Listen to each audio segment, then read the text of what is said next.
Chapter 687. Did you hear that? Go, go. In the shop in Fenglin Garden, Lin Yong waved his hand impatiently at the beggars in front of him and said, "It's not time to eat yet. There's no extra food here for you." Lin Wanru walked in from outside and happened to see Lin Yong driving away the beggars. She thought for a moment and said, "Brother Lin, go buy a few steamed buns for them and let them go." Lin Yong took out a dozen copper coins from his waist and slapped them on the table in front of him. He said, take it. Don't make trouble here." "We're not here to make trouble here." The leader, a man with unkempt hair and a dirty face, stammered, "We want to do business with you." Lin Yong rolled up his sleeves and said, "I've given you the money. Go quickly. Don't make trouble here. If you don't leave, don't blame me for being rude." "Brother Lin, I'll leave it to you," Lin Wanru said and walked toward the backyard. When she came in just now, she seemed to have heard a familiar word from Lin Yong, but it just flashed in her mind and disappeared. She couldn't remember it no matter how hard she tried. She shook her head and stopped thinking about it. The Ma family and the Su family had cut off the source of raw materials for Fenglin Garden. This matter had to be resolved as soon as possible. Otherwise, the Lin family's stock would not last long. "We're from Great Britain." Seeing that the beggars still dared to talk nonsense, Lin Yong finally showed a hint of anger on his face. When he was about to raise his head and roll up his sleeves, a voice came from outside the door. "You're from Great Britain." Li walked in from outside the door and looked at the unkempt men. He asked, "The United Kingdom of Northern Ireland? How did you?" The man in the lead looked shocked and almost blurted out. He suddenly changed his words halfway and said, "How do you know our country?" Li asked with a smile, "How is Queen Elizabeth?" The men trembled slightly, and the way they looked at him immediately changed. Lin Yong scratched his head, walked over and asked, "Li brothers, what are you talking about? Is there really something big? Great Britain? What does the Queen mean? Can a woman be a king? How come I've never heard of it?" "You'll know if you read more books." Li nodded. "In their country, a woman can be the emperor. There's such a thing in the world." Lin Yong's face was full of shock. It was obvious that his worldview had been turned upside down. He asked, "Then can their empress have many husbands? Can she handle it alone?" Lin Yong's focus was always so unique. Li shook his head and said, "It's not mentioned in the book. I've only seen descriptions of Great Britain in books before. This is the first time I've met them. I have to find a place to understand the customs of Great Britain. As for whether their queen can handle it, I'll help you ask later." Li looked at them and said, "Guys, do you want to go next door and sit down?" The man with unkempt hair and dirty face proudly said, "You will certainly fall for the glory of our the rising sun city." Watching them go out, Lin Yong seemed to think of something. He ran to the door and shouted, "Li brothers, don't forget to ask for me." "Got it." Li waved his hand to him and closed the courtyard door. "Who are you?" The moment he closed the courtyard door, the men immediately raised their heads and looked at him vigilantly. The man in the lead said in a deep voice, "You, how do you know Elizabeth?"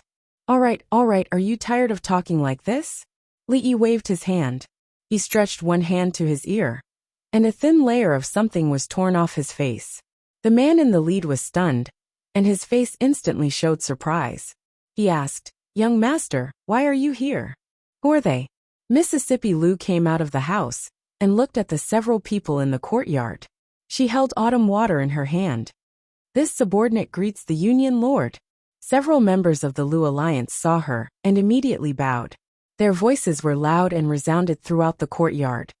"Li brothers, what's the situation inside? What are their names?" Lin Yong's voice came from outside. Li replied loudly, "It's nothing. They said that their queen also has 3 palaces and 6 courtyards and 72 concubines, similar to our emperor here." 3 palaces and 6 courtyards and 72 concubines. Lin Yong touched his chin and thought of the picture of many women entangled together. He couldn't help but lick his lips suddenly. As if he remembered something, he looked up and asked, 3 palaces and 6 courtyards and 72 concubines. Are they men or women?" "Men." A voice soon came from the courtyard. "Men." Lin Yong touched his chin again. The next moment, his body trembled, and his face suddenly turned pale. Don't you have a few hundred taels of silver in the time it takes to drink a cup of tea? Why do you have time to come here today? In King Feng's residence, Zhao Yi looked at a fat man and asked with a smile. Silver is important, but how can it compare to your highness's important matter? Money God of Wealth stood up from his chair and said, This time, I came to show something to your highness. Could it be another rare treasure? Zhao Yi looked at him and smiled. If that's the case, Yinzhou Xiuwen, you two come over too. Let's see what kind of rare thing Money God of Wealth has this time. Money God of Wealth shook his head and took out an item from his sleeve. He handed it to Zhao Yi and said, Your Highness, this is it. Zhao Yi opened the box and saw that there was only a piece of paper inside. He picked it up in confusion and looked at it. He shook his head and said, Don't keep me in suspense. Could it be that this piece of paper is a treasure? Money God of Wealth nodded and said, This piece of paper is indeed a treasure. At this time, Zhao Yi also became interested. He looked at him and said, Since it is a treasure, tell me what is its use?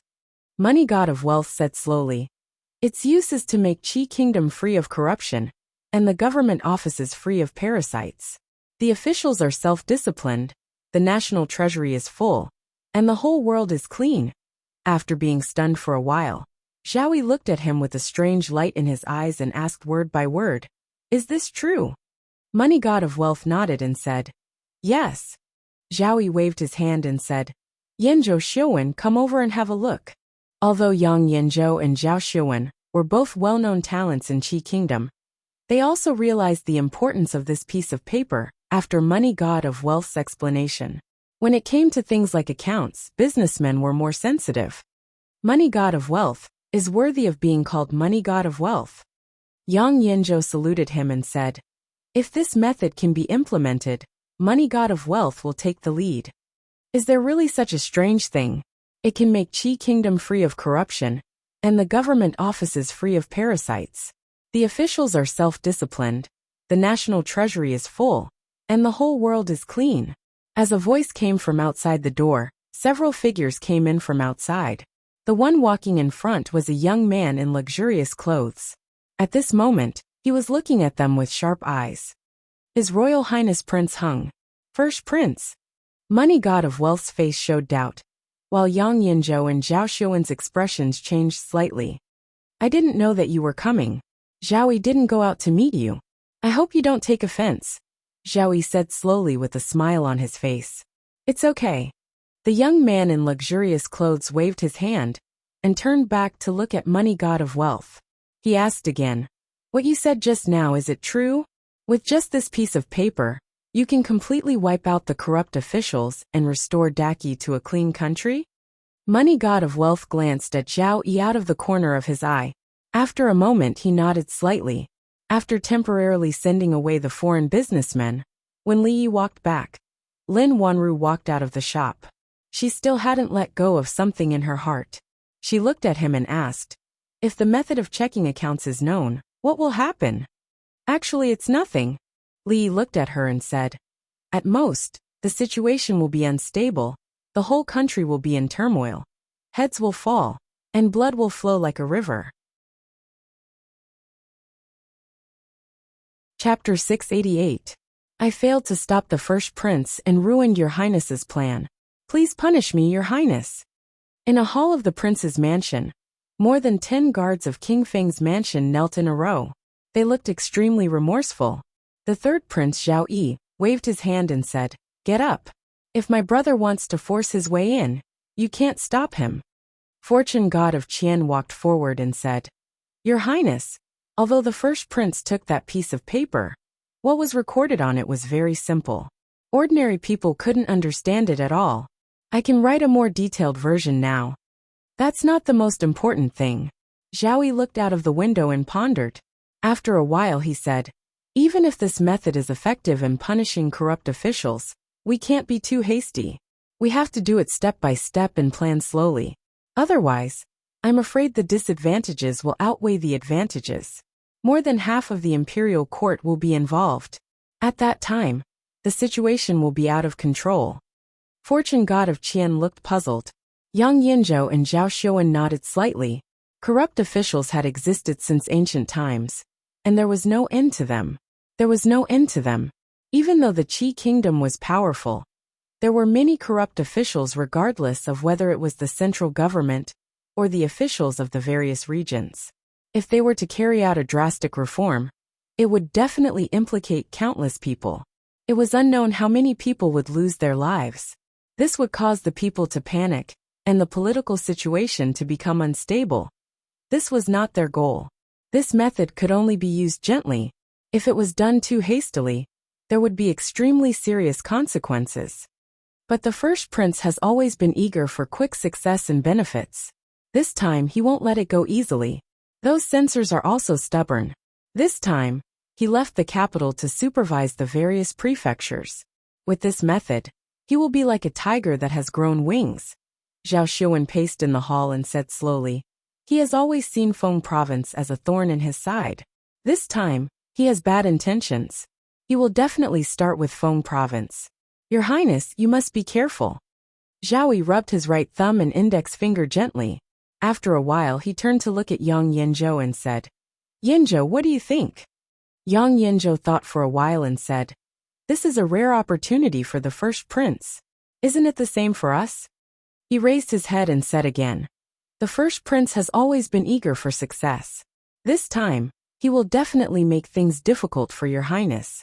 Feng province has nowhere to hide, and the neighboring prefectures will also be affected. Your Highness, why don't you push the boat with the current and thoroughly investigate Feng province? First, you can find the parasites. Second, you can eliminate the people they have planted in Feng province all these years. This way, the two parties can supervise each other. No one can play. If the prince wants to investigate, you can. If the first wants to investigate, you will Feng province and prince. If prince wants, you can only Feng province. The god of wealth Qian scratched his head, and the confusion on his face grew. Finally, he couldn't help but ask, why do we have to ask for the first prince's credit? What good will it do for us? What will happen after we ask for the credit? Zhao Xiuwen said, after we ask for the credit, His Majesty will certainly praise the first prince. Everyone in the court knows that the first prince has a powerful weapon in his hands. He can make all the corrupt officials have nowhere to hide. Maybe the prefectures that have been investigated before will be investigated again. Wherever the first prince goes, the officials will panic, and the people will line the streets to welcome him. The god of wealth Qian looked at Zhao Xiuwen, and then at Yang Yanzhou. He secretly swallowed his saliva. Wouldn't this make the first prince offend all the officials of the Qi kingdom? When he looked at the two again, his gaze had changed greatly. It seemed that not letting Duo take the top scholars exam was the right thing to do. He decided that in the future, he must keep his son away from these sinister scholars. Compared with them, what was the deception in the business world? By the way, where did you get this thing? Zhao Yi suddenly looked at the god of wealth Qian and asked. The god of wealth Qian was startled and said, I picked it up. In a certain post house in Fengzhou City, a few imperial censors were sitting around a table. They had been staring at a piece of paper for almost half an hour. Do you understand it?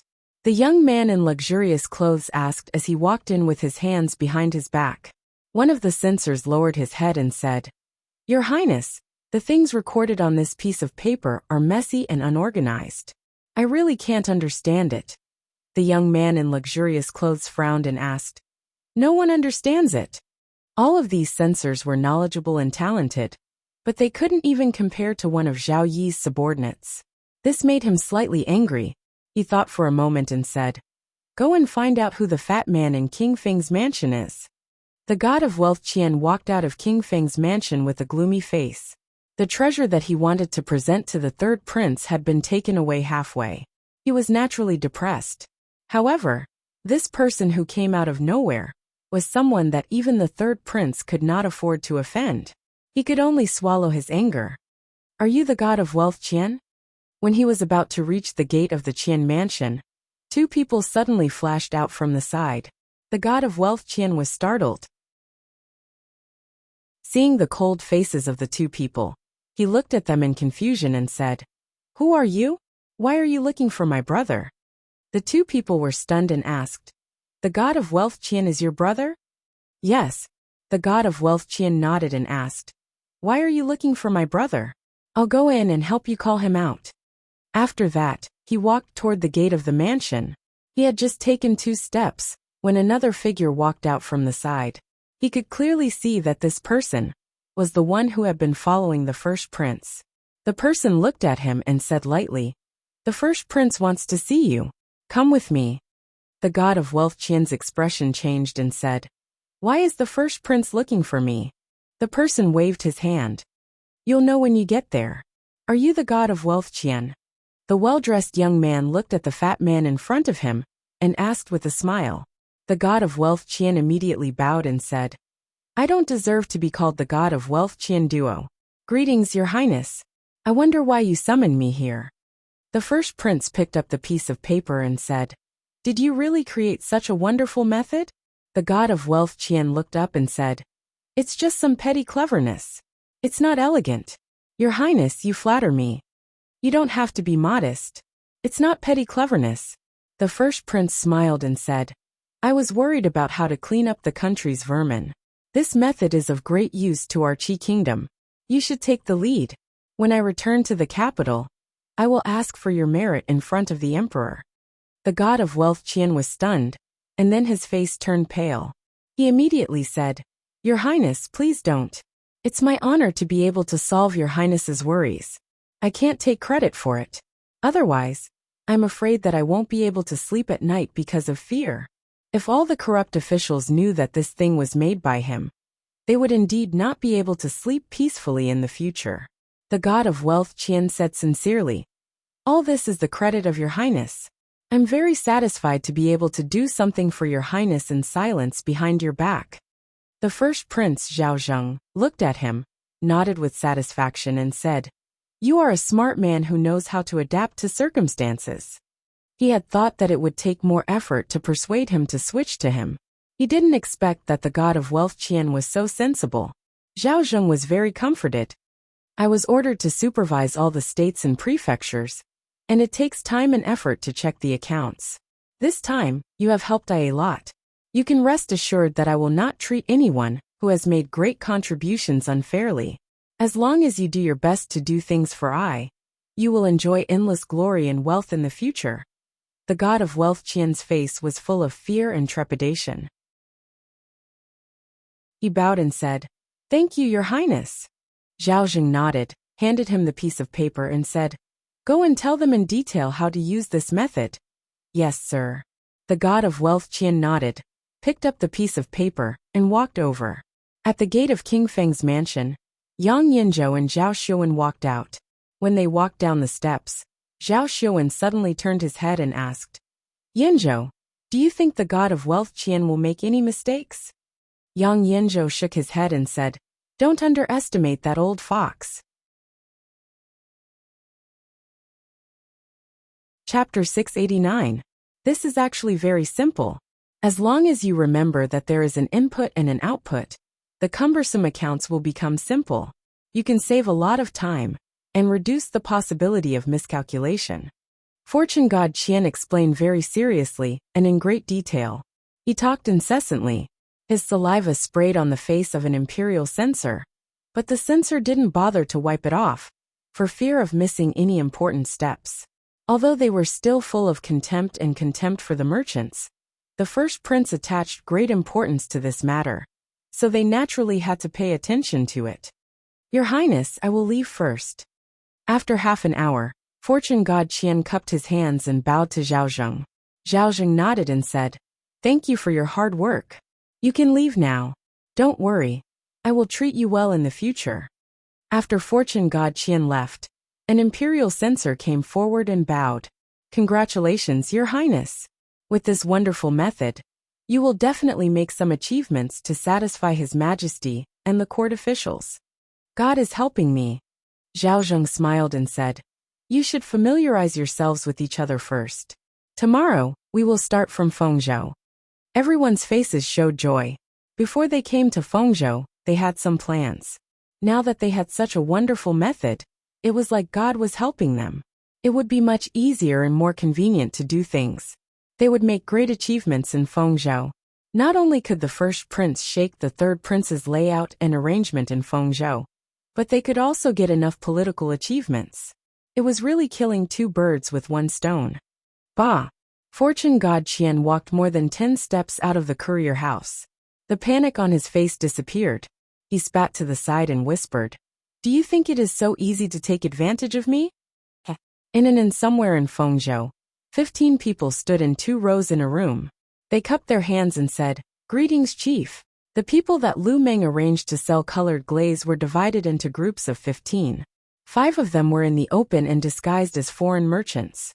The other 10 were in the dark and belonged to 2 groups of inspection teams. The 3 groups supervised each other and restrained each other to ensure that there would be no embezzlement or escape with the treasures. The Golden Jade Pavilion of the Jing Kingdom was the main target of the Lu Meng. Later, for the sake of safety, they would go to further places, such as the Qi Kingdom, the Zhao Kingdom, and so on. It seemed to be a coincidence that they met them here, but it was inevitable.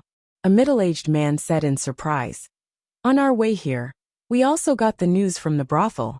We only heard that the young master and the chief last appeared in Shuzhou. I didn't expect to meet them here."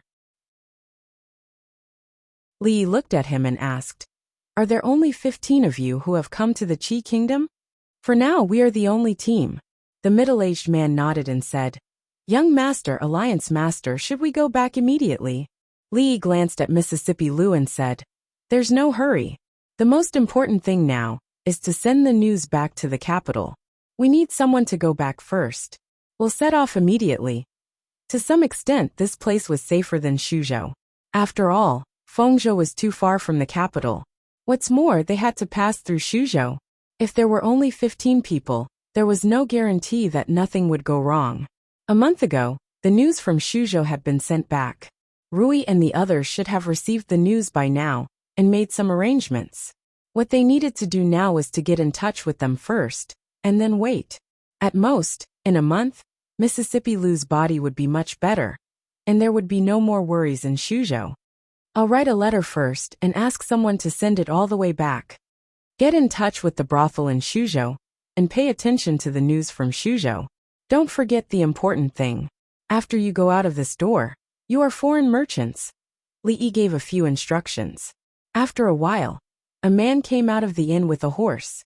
After leaving the city, he immediately jumped on the horse and galloped in a certain direction. In the capital of the Jing Kingdom, the little maid was sitting in the yard.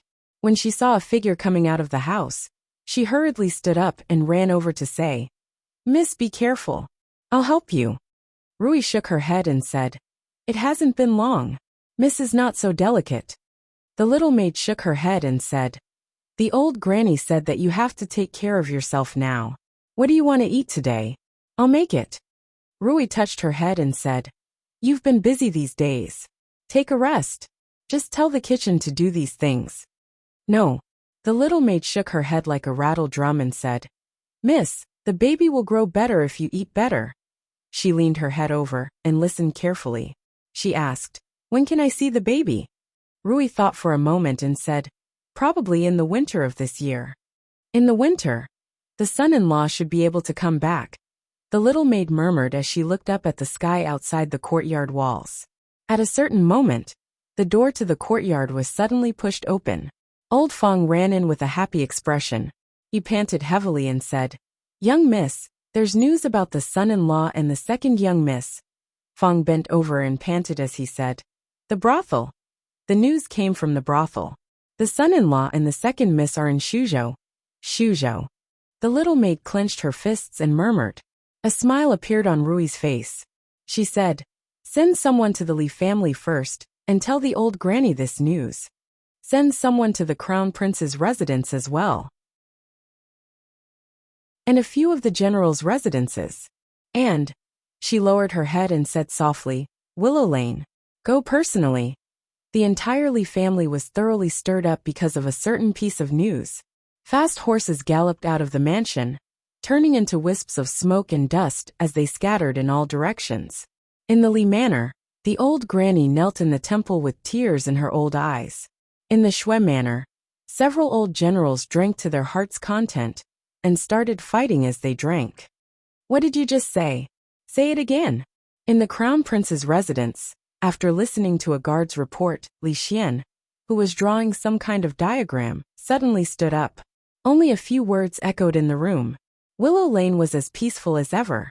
In the deepest part of the lane, in a quiet courtyard, Zhang Zimo put down her brush and said, "Let them make a set like this first. If there's anything that needs to be changed, I will let them know." "Yes, young lady. I will go now." A woman behind her nodded, picked up the drawing, and left the courtyard. Zhang Zimo sat back in her seat and rubbed her sore shoulders. The next moment, there was a gentle force on both sides of her shoulders. She stood up, held Wan Ruoqing's hand, and said, "Didn't the doctor say that you should rest at home these days? What if you catch a cold again? Go in quickly." Wan Ruoqing shook her head and said, "It's so stuffy staying in the room all the time. I have to come out for some fresh air."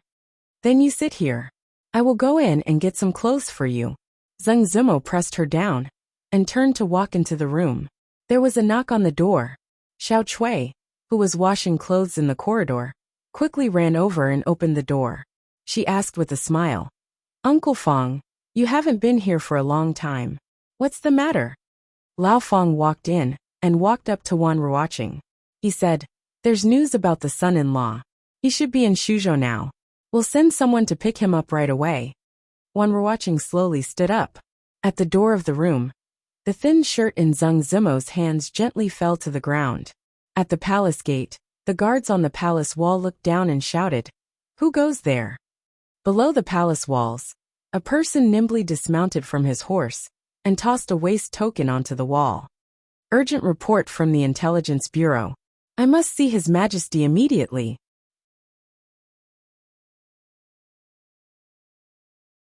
Chapter 690. After verifying the identity of the Secret Intelligence Division, a basket was slowly lowered from the palace wall, and the person from the Secret Intelligence Division was hoisted up. Soon, several figures rushed into the palace. As they hurried away, a eunuch turned around and asked the man, "His Majesty is already asleep. Are you sure this matter is urgent enough to wake His Majesty up now?" The spy nodded and said, "His Majesty has ordered that as soon as there is news of County Marquilly, we must report it immediately." "County Marquilly?" The eunuch glanced at him and said, "Wait here for a moment, I'll go and report." After that, he quickly walked to a palace in front of him. Before he reached the front of the palace, a voice came from the side. "Why disturb His Majesty so late at night?" The eunuch turned around and hurriedly bowed and said, "Greetings, Chief Steward Chang." Chang said lightly, "His Majesty has just fallen asleep. If it's not urgent, we'll talk about it tomorrow." The eunuch respectfully said, "Chief Steward Chang, the spy office has urgent news of County Marquilly." Chang raised his eyebrows and said, "Let him wait here." After that, he quickly took 2 steps and pushed the door into the main hall. Not long after, lights were lit in the palace. Emperor Jing put on a robe and paced in the hall. He read the letter in his hand several times and said, "The spy office will send 20 high priests to bring him back to me unharmed. After arriving in Shuzhou, take over the soldiers of Shuzhou first, so that it's easier to act. If there's any disobedience, you can kill him first and report later." "Yes, Your Majesty," Chang bowed and said. Before the sky was bright, a group of people hurried out of the city with a token and went all the way to the west. At the city gate, Chang reined in his horse and said to a middle-aged Taoist in front of him, "Surnamed Yuan, this time, I'll leave County Marquilly to you. His Majesty has an order to bring him back unharmed." "I'll try my best." The middle-aged Taoist raised his hand to salute, turned his head and said slowly, "Let's go." As Li Xian rode on his horse, he asked doubtfully, "Just the few of them? Can they do it?" Changde turned his horse around and explained, "There's only one Grandmaster. The rest of them are all below the level of Grandmaster, and there are few who can match them. It's impossible to attack a city, but it's easy to take the head of the enemy's general amidst an army of tens of thousands. Besides, they have His Majesty's imperial edict in their hands. Wherever they go, they can temporarily mobilize 500 soldiers. It's already very safe." "It's been 2 months." Li Xian nodded. reined in his horse, and returned to the city. 50 li outside the capital, in a huge plaza. Lu Luo stood on the platform and looked down at the crowd of nearly 100 people and loudly said, "The journey to the Shu province is long. Everyone, please be careful." Yang Liuqing waved his hand and said, "Let's go." Watching the figures of the crowd gradually disappear, Lu Luo walked down from the high platform and said to the others, "Go back to your work." This time, almost all the elites of the Lu League had come. Among the 100 people, any one of them would have a resounding name on the hero ranking. This kind of power was enough to sweep away any force in the martial arts world. The Li family. "Miss, let me go with them," Lao Fong, who was carrying a bag on his back, said with determination. Rui looked at him and said, "They've sent over 100 masters this time. Nothing will go wrong." Fong shook his head and said, "I lost the son-in-law. If I can't find him myself, I won't be able to rest in peace for the rest of my life." A woman walked over and said, "Eldest miss, just let him go." Rui looked at Aunt Fong. After a moment, she nodded slightly. A hint of excitement appeared on Fong's face. He said, "Don't worry, Mississippi. Once we find the son-in-law and second miss, we'll be back immediately." With that, he tightened the bag on his back, hugged his wife tightly, and dashed out without looking back. The woman blushed. This dead man. Life was always full of surprises. There were many unexpected things. No one knew what was going to happen in the next second. Maybe it would be a hard slap to wake you up and teach you to be a good person. Maybe it would be a big gift from the sky, the kind with a bow on the outside to tell you how beautiful the world was. After being unlucky for so long, his luck had finally changed. It was time to celebrate. He wrapped the freshly made milk candy with glutinous rice paper. When it cooled down, it could be eaten. With this thing, Mississippi Lu would be much more straightforward when she took the medicine. She didn't have to force herself every time. After a long time, the way she looked at him made Li Yi feel a little guilty. Good things should be shared with everyone. He put some in the box that had just been dried and planned to give them to Lin Yong and Lin Wanru. After Lin Yong threw a piece into his mouth, his eyes lit up. He asked, "Li brothers, what is this? It's so delicious. Give me a few more." "These are all for you." Li Yi poured a small half of the contents of the box for him and said, "As for the rest, when your miss comes over, let her have a taste." Lin Yong waved his hand and said, "I have to look after the shop in the front. Miss is in the back. You can go by yourself." He had been familiar with Li Yi for a long time, so he gradually spoke more casually. All right. You look after the shop. I'll go by myself."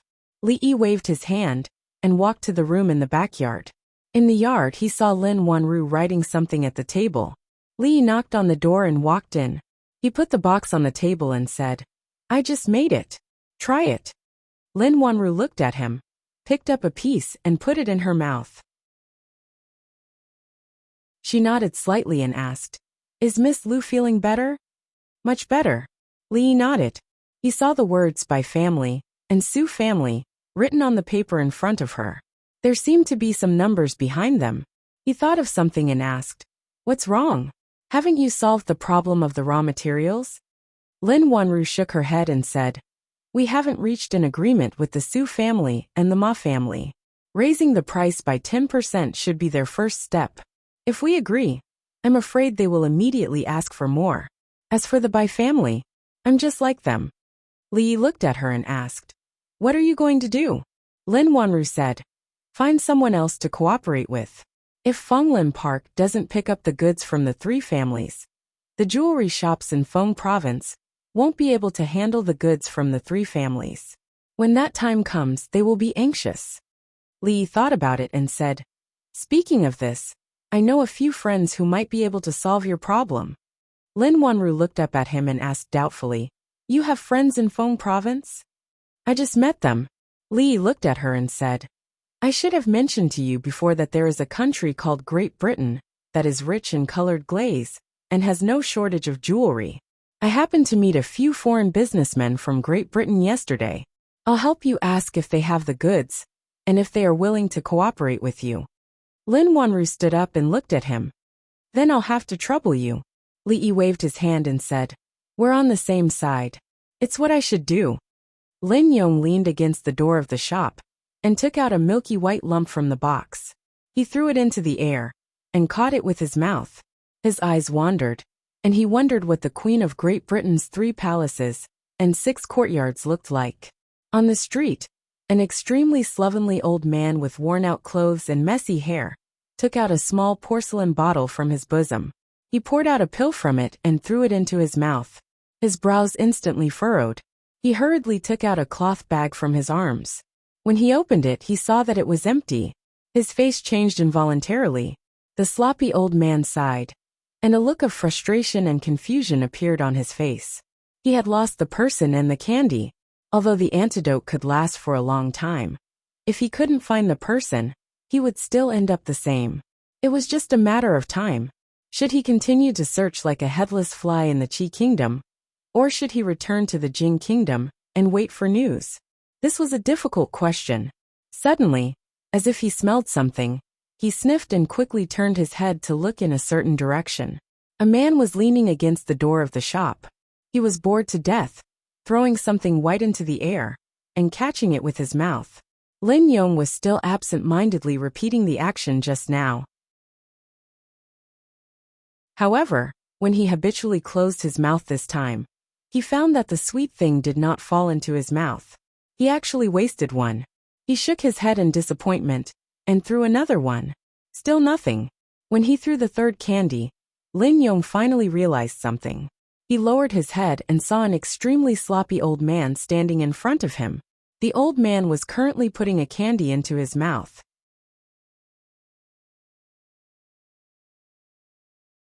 Chapter 691. An intoxicated expression appeared on the sloppy old man's face. How could he have such an expression after eating candy? Lin Yong waved his hand angrily and scolded. Where did this beggar come from? Get lost. He had thought that his accuracy had deteriorated due to overwork. He did not expect this old beggar to rob him. He had never seen such a bold beggar. Lin Yong rolled up his sleeves. Fangling Garden had been attracting beggars for the past 2 days. Many customers had been scared away, and there had been a lot of business. If this old man did not know what was good for him, he was prepared to take some tough measures. The old man nodded in satisfaction with the candy in his mouth. He did not care about what Lin Yong had done. He pointed at the box in his hand and asked, "Where can I buy this?" This kind of milk candy was only sold in the capital of the Jing kingdom. This was the first time he had seen it anywhere else since he left the capital. What's there to sell? Let's go. Lin Yong waved his hand. He did not want to argue with him about what had happened just now. He thought that there was no point in arguing with a beggar. Instead, it would lower his status. Let's go. You. Seeing that the old man was unmoved, Lin Yong had just finished speaking when the sloppy old man raised his head and glanced at him. It was this look that made Lin Yong shiver involuntarily. It was as if a basin of ice water had been poured over his head. He felt cold from head to toe. He could not say what he wanted to say no matter what. The old man looked at him and asked again, "Where can I buy this?" Lin Yong said subconsciously, "No, I don't sell it." The sloppy old man frowned. At this moment, a figure walked out of the shop. Li looked at Lin Yong and said, "If you have finished eating, you can go over there and get more. I made a lot this time. 2 people can't finish it." The sloppy old man raised his head and looked at the familiar yet strange young man who had walked out of the shop. His nose suddenly felt a little sour. Suffering from the strange poison, trekking over mountains and rivers, sprinting for thousands of miles, eating and sleeping in the open, experiencing countless hardships to arrive here step by step. And all these hardships had finally vanished into thin air at this moment. Li looked at the beggar with sparkling eyes and sighed. Everyone had their own way of living. There were high and mighty emperors, and there were beggars who lived at the bottom of society. Everyone had different worries. For the former, they might think about how to conquer cities and stabilize the country, but for the latter, they would be moved to tears just by eating a piece of candy. Being able to fill their stomachs and survive was probably their only pursuit. He took out a piece of silver and handed it over, saying, "Take it, go eat something." The old man combed his messy hair to the side and said in a trembling voice, "It's me." Lin Yong was stunned. He looked at Li Yi and then at the old beggar with a puzzled expression. Li Yi's hand was in midair. At that moment, he felt like he had won the lottery. "I took this from home. It's Uncle Lin's clothes. Wear it first." Lin Yong took a piece of clothes and said, "Li brothers, you have such an old servant in your family. Why haven't I heard you mention it before?" Li Yi explained, "At that time, we met mountain bandits and accidentally got separated. It's really fate that we can meet again here. It's not easy." Lin Yong put down the clothes and looked at the sloppy old man who was washing his face. He turned back and whispered, "I'll get something for him to eat." Just now his eyes were green with hunger. "I'm scared just looking at him." Of course, a guru was terrifying. In such an era, he could even be called a nuclear weapon. His martial arts cultivation had already reached the peak. He could use his own momentum to make ordinary people, or even ordinary masters, directly collapse. Killing with a glance was nothing. The sloppy old man changed into a set of clean clothes and swept his gaze across the courtyard. The two people he was looking for were both there. He drank a mouthful of wine and casually threw a piece of candy into his mouth. He only felt that the heavy burden on his shoulders had been lifted in an instant. The task was completed. There was candy and wine. What more could he ask for in life? Li Yi sat beside him and looked at him. He asked, "Why are you here?" "Someone asked me to come here. He asked me to bring you back unscathed." The sloppy old man looked at him and said, "You know, we people in Jianghu pay most attention to the word righteousness. Since I promised him, I must do it." Li Yi thought for a moment and asked again, "What's the situation in Shuzhou now?" "They still don't know that you have come to the Qi Kingdom. They have been searching for you. I heard that the king of Shu has even offered a reward of 10,000 taels of silver, vowing to find you." The old man looked at him and asked, "Do you have a good relationship with the king of Shu?" Li Yi waved his hand and said, "Just a little." The old man said, "Then let's go back immediately. When we reach Shuzhou, we don't have to worry about the power of the Taoist nun." "Ahem." Li Yi coughed twice and said, "Don't worry. You have fought with the Taoist nun. Aren't you injured? Stay here and recuperate for a while. We will leave after resting for a while." The king of Shu was an idiot. If he had used this kind of perseverance on other things, he would have become the crown prince long ago. He would not have been sent to a remote place like Shuzhou. He weighed the pros and cons carefully. Although there was one more injured grandmaster, a grandmaster could not kill thousands of people. Given his friendship with the king of Shu, it would still be difficult for him to pass through Shuzhou and return safely. "My injury is not a problem. As long as I don't meet a grandmaster, I will be fine."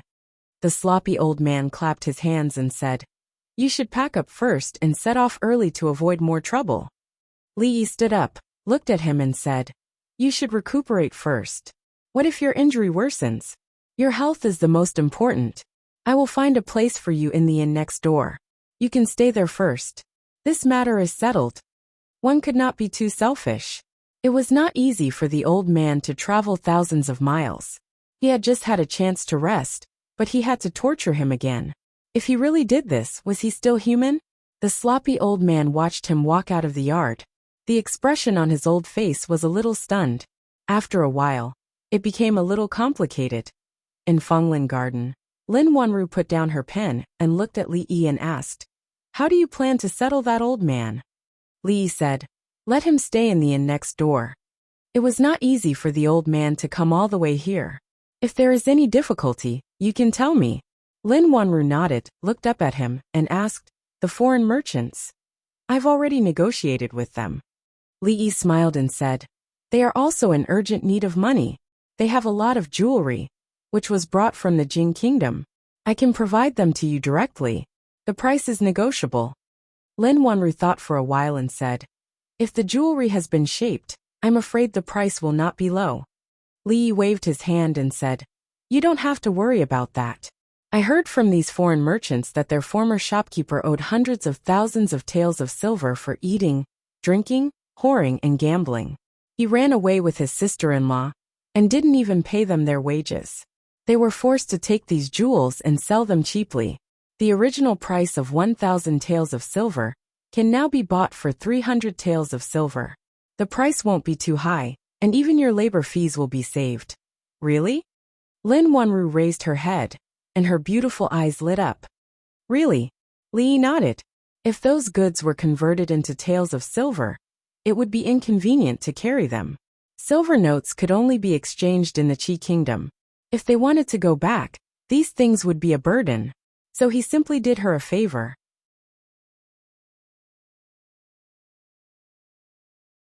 Chapter 692.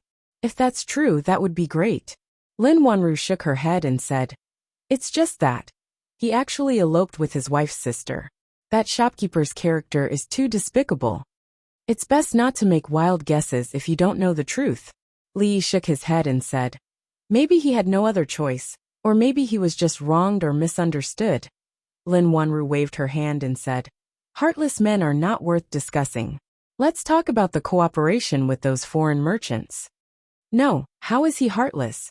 I wonder how much goods they have. What if he was also forced, isn't this? Is it finished goods or raw materials?" The injustice of the owner of the glass shop could not be cleared. Li sighed and explained, "They have a lot of goods. The Lin family definitely can't eat them all, and they won't sell all of them to you. The goods are all finished goods. Great Britain is rich in glass, but it lacks other gems and jade. This time, they are using glass to exchange for these things and plan to sell them back home." Lin Wanru was puzzled and asked, "If that's the case, why did they cede them to us?" Li continued to explain, "Great Britain is just a small country. Who would they sell so many gems and jade to? They also want to sell some here first, so that they can reduce the pressure when they go back. If they have too many goods and can't sell them, wouldn't that be a loss?" Lin Wanru thought about it and looked at him. She reminded him, "There's no such thing as a free lunch in this world. I still feel that there's something fishy about this. You have to be careful and don't be fooled by them." "Why is this girl so insensitive?" Li felt a headache coming on and said, "How about this? Those people are still in the city. If there's anything, you can talk to them personally when you have time." Although he wanted to help the Lin family get through this hurdle, some things couldn't be said. Li waved his hand and said, "Those foreign merchants are staying in the inn next door. I'll ask them to look for you later."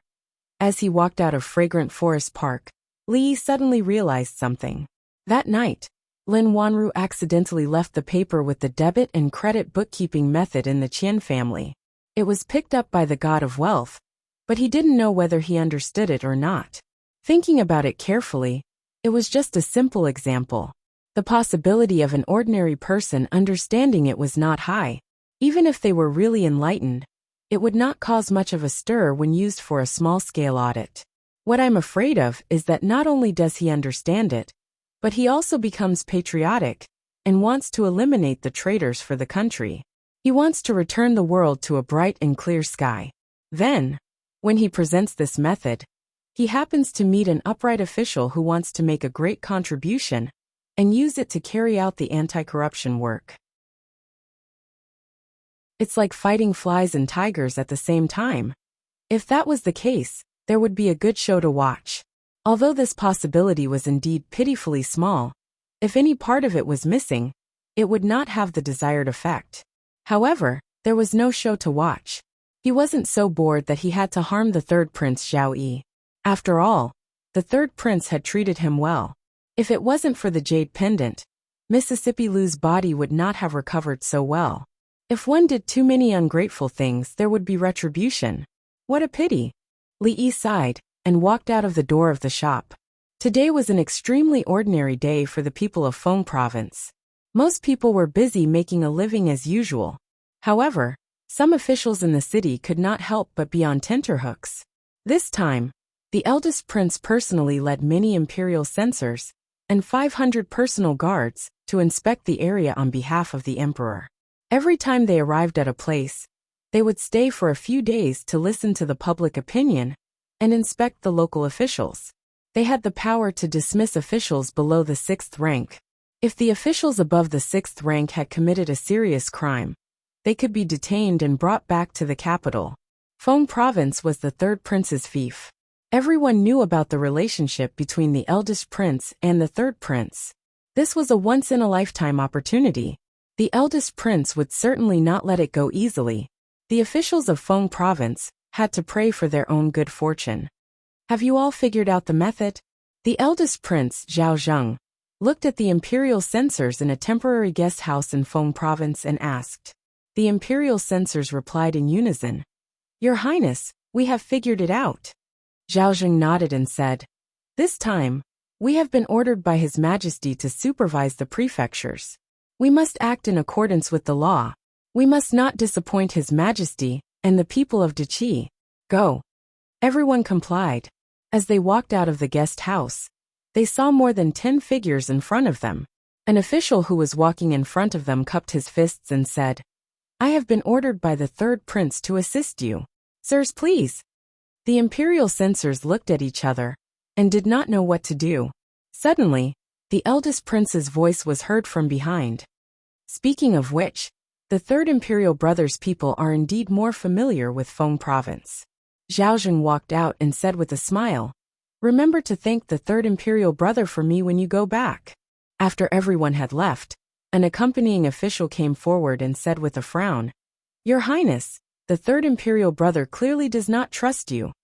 Zhao Zheng waved his hand and said, Since he is worried, let those people follow.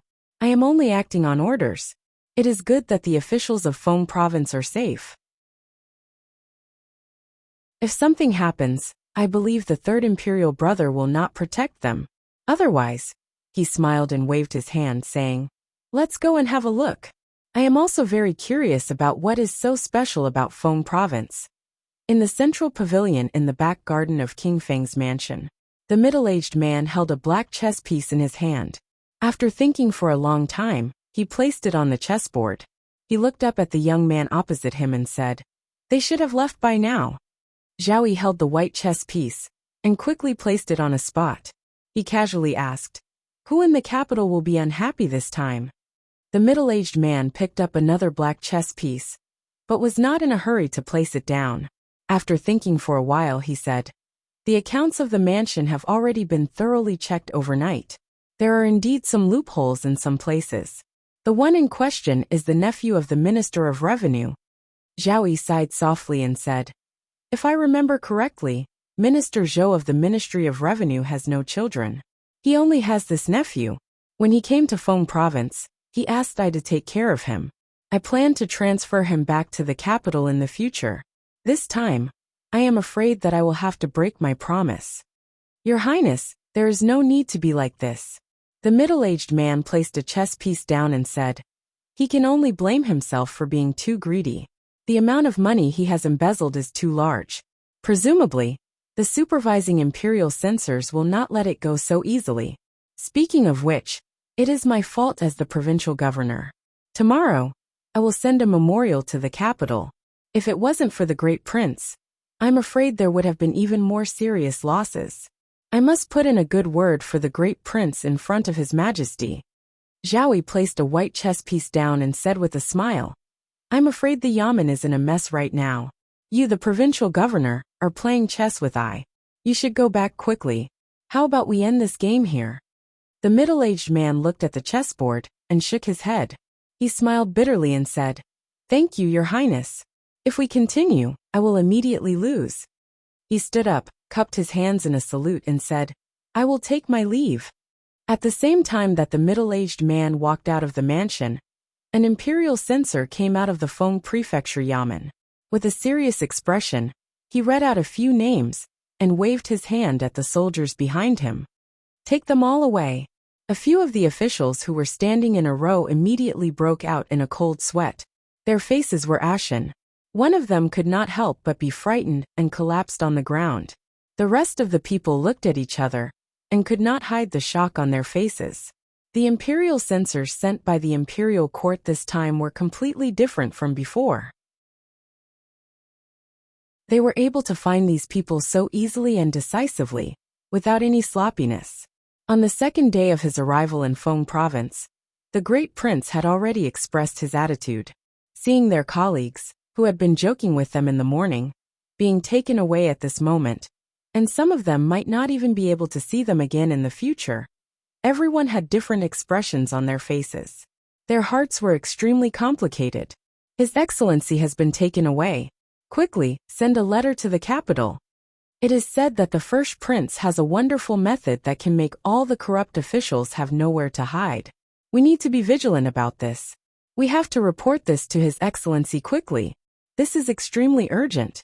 Immediately send this letter to the capital, and remind them to be more careful. Li Yi walked out of the courtyard, and saw a large group of soldiers escorting a few people on the street. He could not help but sigh and said softly, "The security in Feng Prefecture is really not good."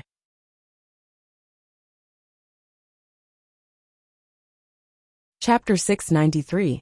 How's the talk with them? Li Yi stood at the door of the room and asked Lin Wanru. It's been settled. Lin Wanru nodded and looked at him. They'll deliver the goods today. They said that if they come to the Qi Kingdom again in the future, they'll also look for the Lin family to cooperate. There was still a trace of doubt on her face. The Lin family needed to pay a very small price to cooperate with these foreign merchants. It was almost a business that was profitable without any loss. However, doing business had to bear a certain amount of risk. How could there be a thing that was profitable without any loss? After the initial surprise, she quickly calmed down and began to think about some deeper things. These foreign merchants could indeed solve the difficulties of the Lin family. If they could achieve a long-term cooperation with them, they could completely get rid of the Bai family, the Ma family, and the Su family. And the low price they offered would make the Lin family have a huge profit. Everything was beneficial to the Lin family. However, would there really be people in this world who would be so selfless to give money to her for nothing? The more it was like this, the more she felt that those people should have some ulterior motives. The greater the profit they offered, the greater the conspiracy, which made her feel more uneasy. However, after discussing with those foreign merchants just now, she began to feel uncertain about this idea in her heart. All the agreements about the cooperation were very clear. After reading them word by word, she didn't find anything wrong. These foreign merchants might really be short of money, so they sold those goods at a low price. In this case, the owner of the glass shop who eloped with his wife and sister had unknowingly helped the Lin family a lot. Thinking of this, the feeling of disgust in her heart actually weakened a little. As if thinking of something, Lin Wanru suddenly looked up at him and asked, "Although there aren't many jewelry shops in Fengzhou City, there are still a few. Why did they choose the Lin family? These goods aren't mine. How would I know why they chose the Lin family? But it could also be because of those foreign merchants. Business is business. Miss Lin, you must be careful. Remember to beware of those people." Li glanced at her and said, "The security in Fengzhou City hasn't been very good recently. I've seen soldiers arresting people outside these 2 days. In short, Miss Lin, please be careful. Those are imperial censors from the capital who are investigating corrupt officials. They've caused quite a ruckus in the last few days. I heard that they have some sort of wondrous technique that allows them to investigate in an extremely short amount of time." Lin Wanru couldn't continue. She glanced at Li Yi and a strange expression suddenly appeared on her face. Li Yi was stunned for a moment, then he nodded and said, "It's good to investigate corrupt officials. These corrupt officials only know how to plunder the people's wealth and not let them live a good life. They should have been investigated long ago." Lin Wanru looked at him in a daze and whispered, "Is it that night?" Hey, what night? Girls should pay attention to what you say. It's not good to be heard by others. I don't know what you're talking about." Li Yi waved his hand and turned to leave. "I have to go back to cook. See you later, Miss Lin." Lin Wanru stood in the same place and flipped through the account books on the table. Her face was filled with doubt, confusion, and all kinds of mixed emotions. When she finally raised her head and looked out of the door, there was no one there. No one could escape. What was to come would come. Maybe all of this was destined. Li Yi hummed a lively tune as he walked into the courtyard. Out of habit, he raised his head to take a look. The window of one of the rooms on the upper floor of the inn was open. That was where the old man surnamed Su was temporarily staying. Grandmaster Li Yi had seen several of them, including Rui, Old Man Chong, Taoist Nun, second granduncle, and the monster Su upstairs. He always thought that grandmasters should have a sage-like appearance. They could destroy strong enemies with a wave of their hands, and then they could leave with a wave of their sleeves, leaving nothing behind. It was the first time he saw a grandmaster who ate White Rabbit creamy candies, as if they were rice. Mississippi Lu often did some activities in the courtyard. She was no different from a normal person now, and a dozen normal people were definitely no match for her. Judging from the fact that he was still standing here, it should be some time before Mississippi Lu fully recovered. Lee walked into the kitchen and brought out the warm medicine. He walked to the stone table, looked back at Mississippi Lu and said, "Put down the sword first. It's time to drink the medicine." "Drink." A toast to shopkeeper Su. "Haha, young Master Bai, you're too kind." In a private room of a restaurant in the city, Bai Yu raised his wine cup and looked at the two men opposite him. He smiled and said, "Shopkeeper Ma, Shopkeeper Su, let me give you a toast. Many thanks to the two of you for this matter." You're welcome, you're welcome." A man with a short beard smiled and said, "Our three families are united, and that's how we got to where we are today. We should help each other for such a small matter." The other man next to him said, "Moreover, if Nephew Bai can take down the Lin family, it'll be a good thing for us." The man with the short beard thought about it and said, "I'm afraid that the Lin family will fight us to the death. That'll be troublesome. The Lin family shouldn't be so irrational. Apart from the three of us, they have no other source of goods in the entire Feng province. If they really fight us to the death, their losses will be even greater." That's not necessarily the case. Miss Lin is now in power. Everything related to the Lin family's business is decided by her. You know her temper, and she has many tricks up her sleeve. It's not impossible for her to fight us to the death. Bai Yu cleared his throat and said, "Don't worry, since I'm the one who suggested this, I won't let you suffer. Without the goods, the Lin family won't be able to hold on for long. We just need to wait patiently. Even if something happens, the Bai family will be able to take all the goods from both families." "That's good." The two men smiled and nodded. They raised their wine glasses and said, "Let's drink, let's drink." The door was suddenly pushed open from the outside. A man dressed like a shop assistant walked in and whispered a few words in the short-bearded man's ear. The short-bearded man put down his wine glass and asked, "Really?" The shop assistant nodded vigorously. "He's waiting in the shop right now." The short-bearded man's eyes flashed a few times. He stood up and cupped his hands towards Bai Yu and the other man. He smiled and said, "Brother Su, Nephew Bai, something happened in the shop. I'll be taking my leave first." "It's fine." Bai Yu nodded. Seeing him leave in a hurry, the man surnamed Su and Bai Yu looked at each other. Their eyes were filled with doubt. The man surnamed Su glanced at him and asked, "Shall we go take a look?" "Let's go." Bai Yu nodded. The Ma family made a living by selling jade materials. They had a few shops, and although they weren't considered a big business, they could still be considered a wealthy family. They had a bit of a reputation in Feng province. At this moment, shopkeeper Ma hurriedly stepped into the shop. As soon as he entered, he impatiently asked, "Where are the glass materials?" Inside the shop, a few strangely dressed men stood there. One of them was speaking to the shop assistant in a strange manner, while gesturing with his hands. On the street, Bai Yu and the man surnamed Su were quickly walking over.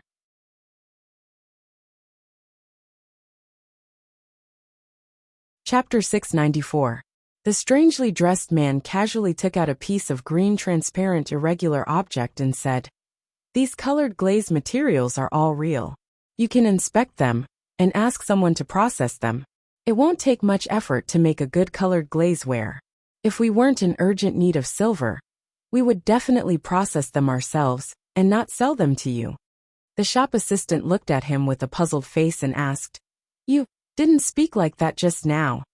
The foreign merchant was stunned and asked, "Then how did I speak like that?" Yes, you spoke like that." The shop assistant twitched his mouth and immediately shut his mouth after saying that. He was worried that if he continued talking to him, he would also speak like that in the future. Shopkeeper Ma didn't pay attention to the conversation between the two. All his attention was on the piece of colored glaze in his hand. After a moment, he withdrew his gaze and took a deep breath, asking, "How much is the piece of colored glaze in your hand worth?" The man weighed the colored glaze in his hand and said, 3,000 taels. 3,000 taels? Shopkeeper Ma smiled and said, "If it's a real piece of colored glaze, where 3,000 taels isn't expensive. But this is just a raw material. How can it be worth 3,000 taels? You're in this line of business, so you should know that it doesn't cost much to make a piece of colored glazeware." The foreign merchant opened his mouth and paused. He looked at the shop assistant next to him and said, "The important thing is the raw material. 3,000 taels isn't expensive. I'm in the raw material business, so I naturally know the rules of this line of business." Boss Ma smiled and said, "It's risky to carve the raw materials into jewelry. How about 2,000 taels of silver? We have a lot of colored glaze, and wanted to find someone who is worth cooperating with." The man shook his head, took the colored glaze in his hand, and turned to leave. When he walked to the door, he turned back and said, "Since you're not sincere, we'll find someone else." At the door, a middle-aged man stopped him and said with a smile, Wait.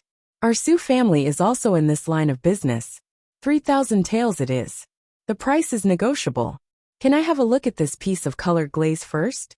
Shopkeeper Ma quickly walked out, and happened to see the middle-aged man holding the piece of glass, and looking it up and down. His heart sank and he immediately stepped forward and said, "Brother Su, how could you do something like stealing business? Don't you know the rules?" The man looked up at him and said with a smile, "Brother Ma, what are you talking about? This is obviously a business that you don't want to do. Don't tell me you don't want others to do it. What business do you mean I won't do? Aren't I discussing it now?" Shopkeeper Ma walked over with a face full of smiles as he stopped in front of the foreign merchant and said, Come. Brother, I was in the wrong just now. Come in and have a cup of tea. We can talk about it slowly." The man surnamed Su said, "All right, I'm thirsty. Let's talk inside." Shopkeeper Ma looked back and said, "What do you mean? Let's talk inside. I'm discussing business with this brother. What are you doing here?" The man surnamed Su said with a sullen face, "Brother Ma, this is a bit too much. Can your Ma family handle such a big business?" The young man surnamed Bai immediately stepped forward to smooth things over. "Shopkeepers, we've been friends for so many years. Let's not hurt each other because of such a small matter. Shopkeeper Su, Shopkeeper Ma accepted this business first. Why don't we let them talk first? There must be some rules, right?" After saying that, he looked at the foreign merchant and asked, "You just said that you have a lot of glass? This damn Su family and Ma family. We've been working together for so many years. How can they raise the price just like that? What a despicable person." In the courtyard, Lin Yong was squatting on the ground, snorting as he ate the noodles and complained angrily. Li used a small fan to fan the fire, while brewing the medicine for Lady Lu. Merchants only pursue profit. Don't take friendship seriously. Money is their true friend. Don't think that the three of them are in the same boat now. If there is a conflict of interest, they will turn hostile faster than anyone else," said Li casually as he used a small fan to fan the fire, while brewing medicine for Lady Lu. Lin Yong interrupted, "My lady is not like that." All right, I know your lady is a good person. Kindness will be rewarded. It's not that she won't repay her kindness, but it's not time yet." Li added more firewood to the pot and said, "You don't have to be too angry. No matter what you do, you have to have a bottom line. Otherwise you'll suffer retribution. Those who cheat others will be cheated. This has been the truth since ancient times. Maybe those families will soon suffer retribution." Lin Yong snorted and finished eating the noodles. He put down the bowl and said gloomily, "Why haven't I seen evil get retribution? Good people don't live long, but scourges last for thousands of years. In this world, evil people live more freely." Li saw that a window of a room in the inn next door was opened. He stood up and handed the fan to Lin Yong. He patted him on the shoulder and said, "Believe me, there will always be retribution. It's just a matter of time. I'll go out for a while. Help me watch the fire for a while." Lin Yong squatted down and fanned the fire from time to time. Li Yi walked out of the courtyard and walked into the inn next door. He went straight up to the second floor and knocked on a door 3 times. After 3 knocks, the door opened. Inside the room, a man stood up and said, "I've just reached an agreement with those 3 families. Those raw materials will be given to them. It's not convenient for us to use silver notes, so let them directly trade with gold." Unlike other things, colored glass was not only valuable after it was made into colored glasswares. Even if it was just a ball, it was also an auspicious sign and treasure in people's eyes. That thing could be burned in large quantities every day, so there was no time to carve it one by one. It could be casually burned and sold for money. It didn't take time and effort, and it was extremely convenient. The Bai family, the Su family, and the Ma family had obviously joined hands this time to force Lin Wanru to give in. It just so happened that there was no place to sell these things. Previously, they lived in other people's houses, so they would do whatever they could to help. The man smiled and asked tentatively, "Young master, do you think we can get 10 more points this time?" Li looked at them and said with a smile, "Everyone has worked hard these days. When we go back, everyone will get 50 more points." A few people's faces lit up, and they cupped their fists and said, "Thank you, young master." After Li left, one person closed the door, but the joy on their faces still did not fade. A young man's face lit up with anticipation, and he said, 50 points. In addition to the previous points, we can get Senior Lu to teach us martial arts once. I plan to exchange 500 taels of silver to buy a house in the capital and bring my mother back." Another middle-aged man smiled and said, "Xiao, what about you?" A young man sitting in the corner smiled and said, "I also plan to buy a house next to yours, and then I'll go back and propose.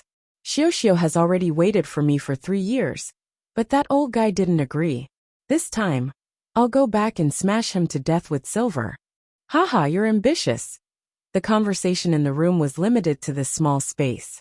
In another part of the city, Bai Yu and 2 other middle-aged men were gathered together, also talking in low voices.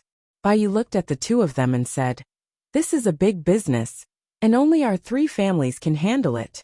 You 2 should stop fighting. They actually only want gold. Where are we going to get it? Gold is easy. We can just go to the bank and exchange it. The problem is that we don't have that much silver on hand, unless we sell that batch of goods to the Lin family. If that's the case, then we'll be letting nephew buy down." Bai Yu smiled and waved his hand, saying, "It's fine. This business is very important." The 2 of them nodded. Faced with such a big business, they, who were in urgent need of money, naturally would not turn down such a huge profit for a promise. The opportunity could not be missed, and it would not come again. Next time, they would not encounter such a stupid foreign merchant. In the shop in front, a shop assistant scratched his head in confusion and mumbled, "Foreigners all talk like this?"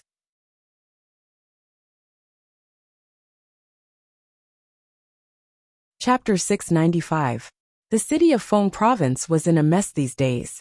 Every day, officers and soldiers could be seen arresting people and passing through the streets. Not only the officials of Feng Province were in a panic, but also the common people were affected.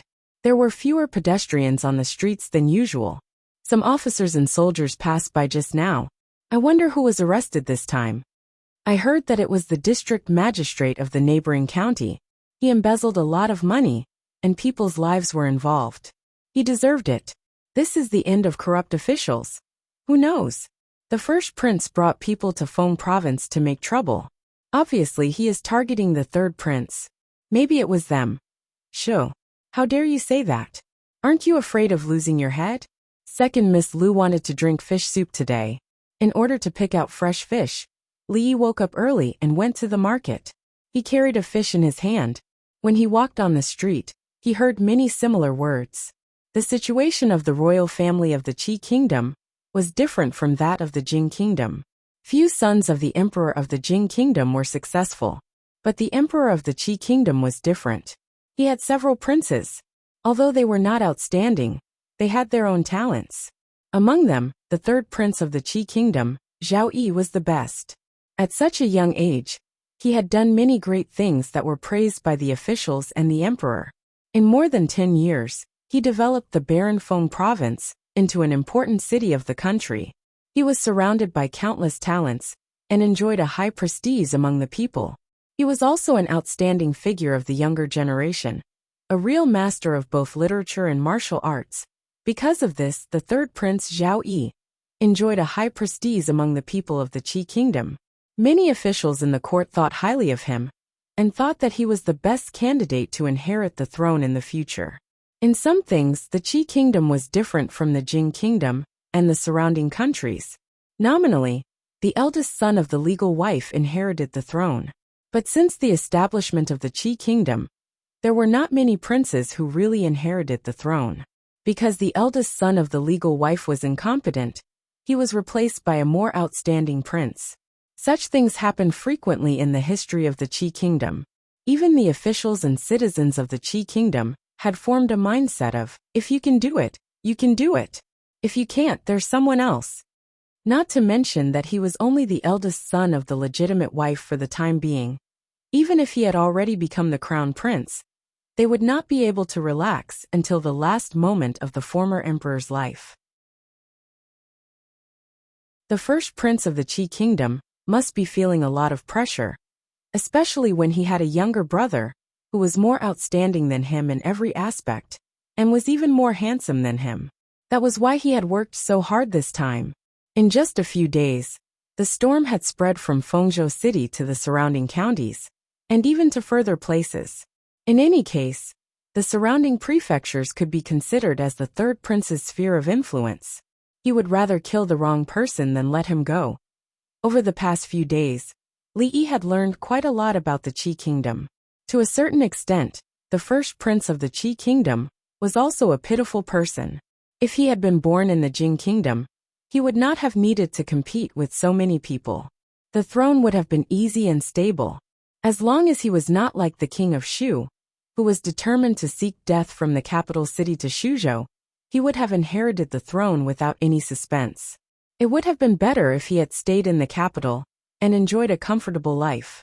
He would not have been like what he was doing now, running all over the country with a group of imperial censors, just to increase his chances of seizing power. If he was not careful, he might even offend a lot of people. Why bother? Li Yi sighed and picked up the fish to have a look. It was still alive. If it was dead, the soup would not be fresh. When he walked to the gate of Fenglin Garden, Lin Yong walked in from outside. When he saw him, he was startled and immediately walked up to him. He said, "Just in time. Miss wants to see you. Come in with me." "What's the matter?" Li Yi stopped and asked. Lin Yong pulled his arm and said, "The Ma family and the Su family are here. They seem to want to discuss something." "Oh, it's too late. Let's go there first." Li Yi handed the fish to him and said, "I'll go there myself. Help me put this fish into the tank. I'm going to make soup tonight. Don't kill it." Lin Yong nodded and said, "Okay. What time tonight?" "I'll go there after I finish my work in the shop." "Wanru, we were indeed in the wrong in the previous matter." Shopkeeper Ma sat in his seat and turned to look at Lin Wanru. He said apologetically, "It's just that the market has changed recently. If we don't raise the price, we'll lose money. I hope you won't blame us." Shopkeeper Su hurriedly said, "That's right. We've been working together for so many years. When the Lin family was still in your grandfather's hands, they bought from us. It's not worthwhile to hurt our relationship because of such a small matter. Don't you think so?" Lin Wanru looked at the two of them and asked, "Why don't the two of you get straight to the point? Why are you here today?" "It's about the goods. We've thought it through." Shopkeeper Ma stood up and looked at her. He said, "How about we trade according to the price we discussed before?" Shopkeeper Su nodded and said, Yes. We'll trade according to the price we discussed at the beginning. After we went back, we thought about it. This matter was indeed our fault. We've been friends for so many years. Even if we lose a little money, we can't let you suffer a loss." Lin Wanru looked at the two of them. Her expression was calm, but there was a trace of surprise in her eyes. Before today, the Ma family and the Su family insisted on the price and were unwilling to budge. Why did they suddenly change their minds? They were so anxious to sell that batch of goods to the Lin family. Could it be that there was something wrong with that batch of goods? The two of you can go back first. I'll think about this matter. Lin Wanru thought for a moment and looked at the two of them. Shopkeeper Ma and Shopkeeper Su's expressions changed slightly. What was there to think about? They were going to trade with those foreign merchants tomorrow. If they couldn't sell that batch of goods, they wouldn't be able to gather enough money. At that time, wouldn't that deal with a sure profit and no loss be ruined? Shopkeeper Ma said in a hurried tone. Wanru, what else is there to think about? Let's go according to the original price. Miss Lin, why are you looking for me? Li Yi stood at the door and looked at Lin Wanru. Shopkeeper Ma's words were interrupted. He looked at her with a dissatisfied expression. Lin Wanru stood up and said, "Come in first." In the past, she did things swiftly and decisively. She wouldn't be influenced by outsiders when she did business. However, she didn't know when she started to care more about the opinions of the people in front of her. Although the other party was just a scholar, he could always give her a lot of inspiration when he talked about business. Time would always prove that his ideas were right. Shopkeeper Ma looked at him and asked Lin Wanru tentatively, "Wanru, this is the Lin family's accountant." Li looked at him and said, "Please wait here for a moment." Lin Wanru said to the two of them first. After nodding slightly at Li Yi, she turned and walked into the inner room. Li Yi slowly followed her. The Ma family and the Su family are going to cooperate with the Lin family again? Li Yi asked. They said that they are willing to trade for the raw materials at the price we discussed before. Lin Wanru nodded and said, "They didn't back down at all yesterday. Today they are so attentive. I don't know what they are planning." Li looked at her and asked, "Haven't you bought a lot of things from the foreign merchants? Can you still eat those goods?" "It's a bit difficult." Lin Wanru shook her head and said, "But with those goods, the Lin family won't have to rely on these three families for a few years. It's an opportunity." Li thought for a moment and said, "Then let's go." Seeing the two of them coming out, Shopkeeper Ma and Shopkeeper Su immediately went to greet them. Shopkeeper Su asked eagerly, "Wanru, have you thought about it?" Li smiled and walked forward. He said, "The Lin family, the Ma family, and the Su family have been cooperating for so many years. Do you still need to think about this?" The two of them looked at the young man in front of them and were stunned. Since when did the affairs of the Lin family become decided by an accountant? However, seeing that Lin Wanru didn't move, Shopkeeper Ma seemed to have realized something. He smiled and said, "That's good. That's good. Then the price will be according to." "The price is not a problem as long as it's cheap." Li waved his hand and said, "Sit down and talk."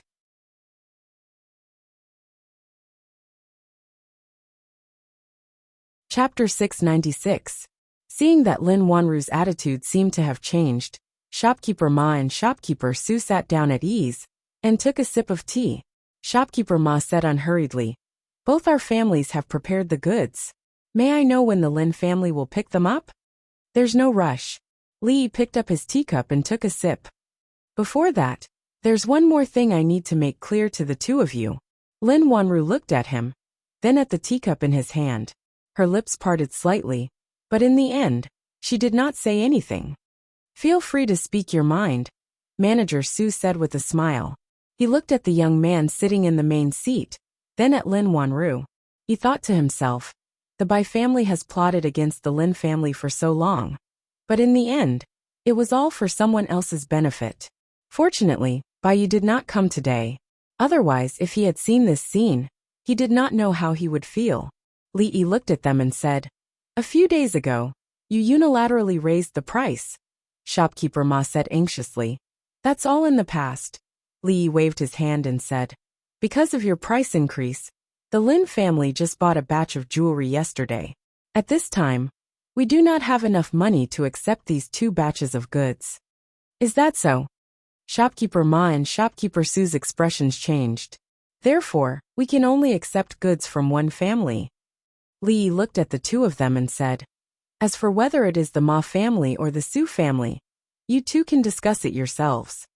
Having said that, He took another sip of tea and turned to look at Lin Wanru. He smiled and said, "Today's tea is quite good. Did you change the tea leaves?" Lin Wanru's gaze lingered on his teacup. She said no, it might be because of the water. The water today was specially picked from the mountain spring by Big Brother Lin. Having said that, she glanced at shopkeeper Ma and shopkeeper Sue, whose expressions had changed slightly, but did not say anything. The price of the jewelry bought from the foreign merchants was low.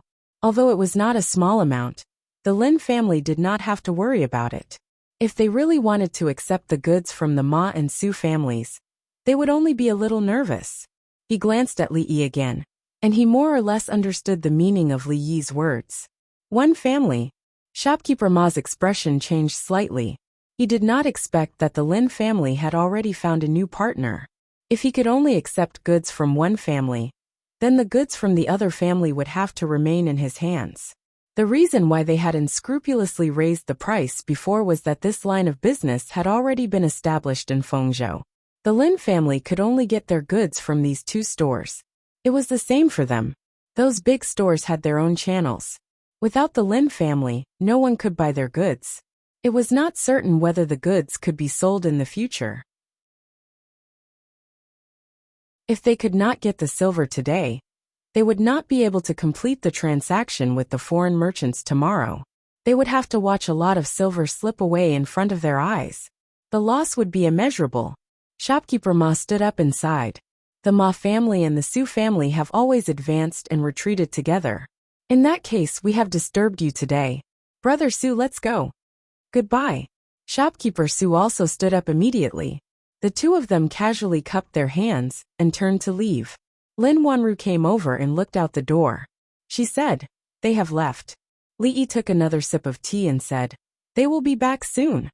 "Are you sure?" Lin Wanru raised her eyebrows. Li Yi smiled and said, "Wait and see." Although they called each other Brother Ma and Brother Su affectionately, it was just a fake brotherly relationship. When it came to the interests of each family, even blood brothers would turn against each other.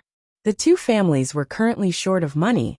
Otherwise, they would not have come over to beg the Lin family to buy the goods. Now it was just a matter of who could not endure it first. The taste of the tea today is really different. It doesn't seem to be because of the water. Li Yi picked up the teacup and looked at her. Lin Wanru pointed to the teacup on the table and said, "This is red date and wolfberry tea. And this is my teacup." Li Yi was startled. He lifted the lid of the teacup and looked at it again. He slowly put down the teacup. The atmosphere in the room was a little awkward. Haha, red date and wolfberry tea is good. Red dates can nourish the body, nourish the blood and calm the nerves. Wolfberry nourishes the liver and eyesight. Drinking more of this tea can also improve anemia caused by menstruation. Cough, in short, drinking more is good. Li Yi coughed twice and stood up from the chair. He cupped his hands towards the door and said, "Shopkeeper Ma, please come in." Seeing Shopkeeper Ma walk in again, a trace of surprise finally appeared on Lin Wanru's face. A smile appeared on Shopkeeper Ma's face and he said, "Haha, Miss Lin, I thought about it. We can still talk about that batch of goods again." Lin Wanru looked at Li Yi. Li Yi took a step forward with a troubled expression on his face and said, "Shopkeeper Ma, to be honest, our Lin family does not lack jade materials this time. Instead, we are more interested in the Su family's gemstones. So Shopkeeper Ma, I can only apologize." Shopkeeper Ma was startled. His expression suddenly changed and he immediately said, "Miss Lin, think about it again. Recently, the market for jade has been very good. There is no harm in hoarding more goods." Li Yi shook his head and said, "I'm sorry, Shopkeeper Ma. We still think 90%. Shopkeeper Ma looked at them and said, "I'll lower the price to 90%. 90% of the market price is fine." This time, the amount of liuli was huge. He calculated the family's surplus money and scraped together some from here and there. But it was still far from enough. The value of this batch of goods was not small. It could be said that this batch of goods was his last hope. Li Yi frowned and shook his head. "This is really not a problem of money." Shopkeeper Ma clenched his teeth and said with a trembling voice, "Give me another 5%. Can you give me another 5%? Money is really not important. Shopkeeper Ma's eyes were already filled with tears. He clenched his teeth and said, 80%. 80%. I can't go any lower. Go outside and ask around. There is no such price anywhere. Lin Wanru looked at Shopkeeper Ma. She had been dealing with him for many years, but this was the first time she saw such an expression on his face. When she turned to look at Li Yi, the expression on her pretty face became somewhat complicated. What confidence did he have to be able to force Shopkeeper Ma to this state? Humph. You said there is no such price anywhere. A cold snort came from outside the door. Shopkeeper Su strode in and said coldly, My Su family is willing to give you another 5% on top of the 80%. Surnamed Su, what is the meaning of this? Surnamed Ma, what is the meaning of sneaking back here? Aren't you? Li looked at Lin Wanru and shrugged slightly. He was very pleased with his prediction. Lin Wanru glanced at him and sat down on a chair to the side. She took a sip of tea and looked at the two quarreling men in the hall. She sighed. At this moment, she actually felt some sympathy for them. Suddenly, as if she had thought of something, she slowly turned her head and looked at the teacup in her hand. The expression on her pretty face froze, and she didn't even swallow the tea in her mouth. You two calm down. Calm down. The atmosphere between the two people gradually became white-hot. When one of them was already looking at the chairs in the hall, Li knew that he couldn't let them continue arguing like this. We are all doing business together. We see each other all the time. Don't hurt the harmony between us. He walked in between the two people and separated them. He said, Isn't it because of the problem of the goods? I have a way to get the goods of both families to sell. What way? The two people immediately looked at him. How about we sell the goods of both families at 50% of the market price? Li looked at them and encouraged. This way, the Lin family will be able to buy all the goods of both families. Pooh! Lin Wanru's body leaned forward slightly. She almost spat out the mouthful of tea, that she didn't know whether she had swallowed it or spat it out. When she saw Li looking at her, she awkwardly covered her face with her sleeves and secretly wiped away the water at the corner of her mouth. When she raised her head, the expression on her face froze. She had finally swallowed that mouthful of tea in a panic. At this time, Shopkeeper Ma and Shopkeeper Su finally recovered from the shock of that sentence. 50%? Why don't you just rob a bank? Shopkeeper Ma was the first to jump up and down. Shopkeeper Su quickly said, Do you know what you are saying? 50%? How are we going to make a profit? Our Lin family is also in this business. Li looked at the two of them and said, Everyone knows how much profit there is in this business. You can still make a profit from 50%. As humans, don't be too greedy. That's for you. Shopkeeper Ma looked at him and said angrily, Brother Su, let's go. Shopkeeper Su's expression changed. He clenched his fists in his sleeves and finally relaxed them. He closed his eyes and said slowly, Brother Ma, you go back first. I want to have a good talk with this greedy young man.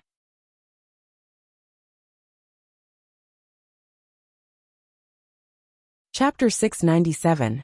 You! Shopkeeper Ma stood rooted to the ground and looked at Shopkeeper Su in astonishment. You'll do it even if it's 50%. Shopkeeper Su stared into his eyes as if he could see through his thoughts. Are you not going to do it? Shopkeeper Ma's expression became a little unnatural after being seen through. He said in a low voice, 50%? I won't be earning much. It doesn't matter. Even if we can't do business, we can still be friends.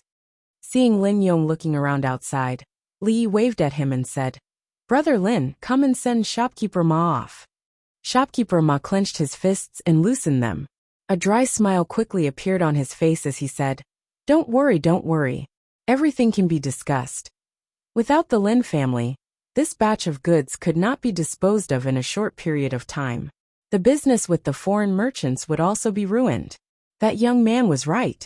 If they sold the goods at half price, they would not suffer a loss. However, the profit would be pitifully small. Of course, if they rejected the Lin family, they would eventually make a move. However, they could not afford to wait any longer. The profit from this batch of goods was a small matter. Really was a big deal. They could not lose the big picture for the small. They had learned this principle decades ago.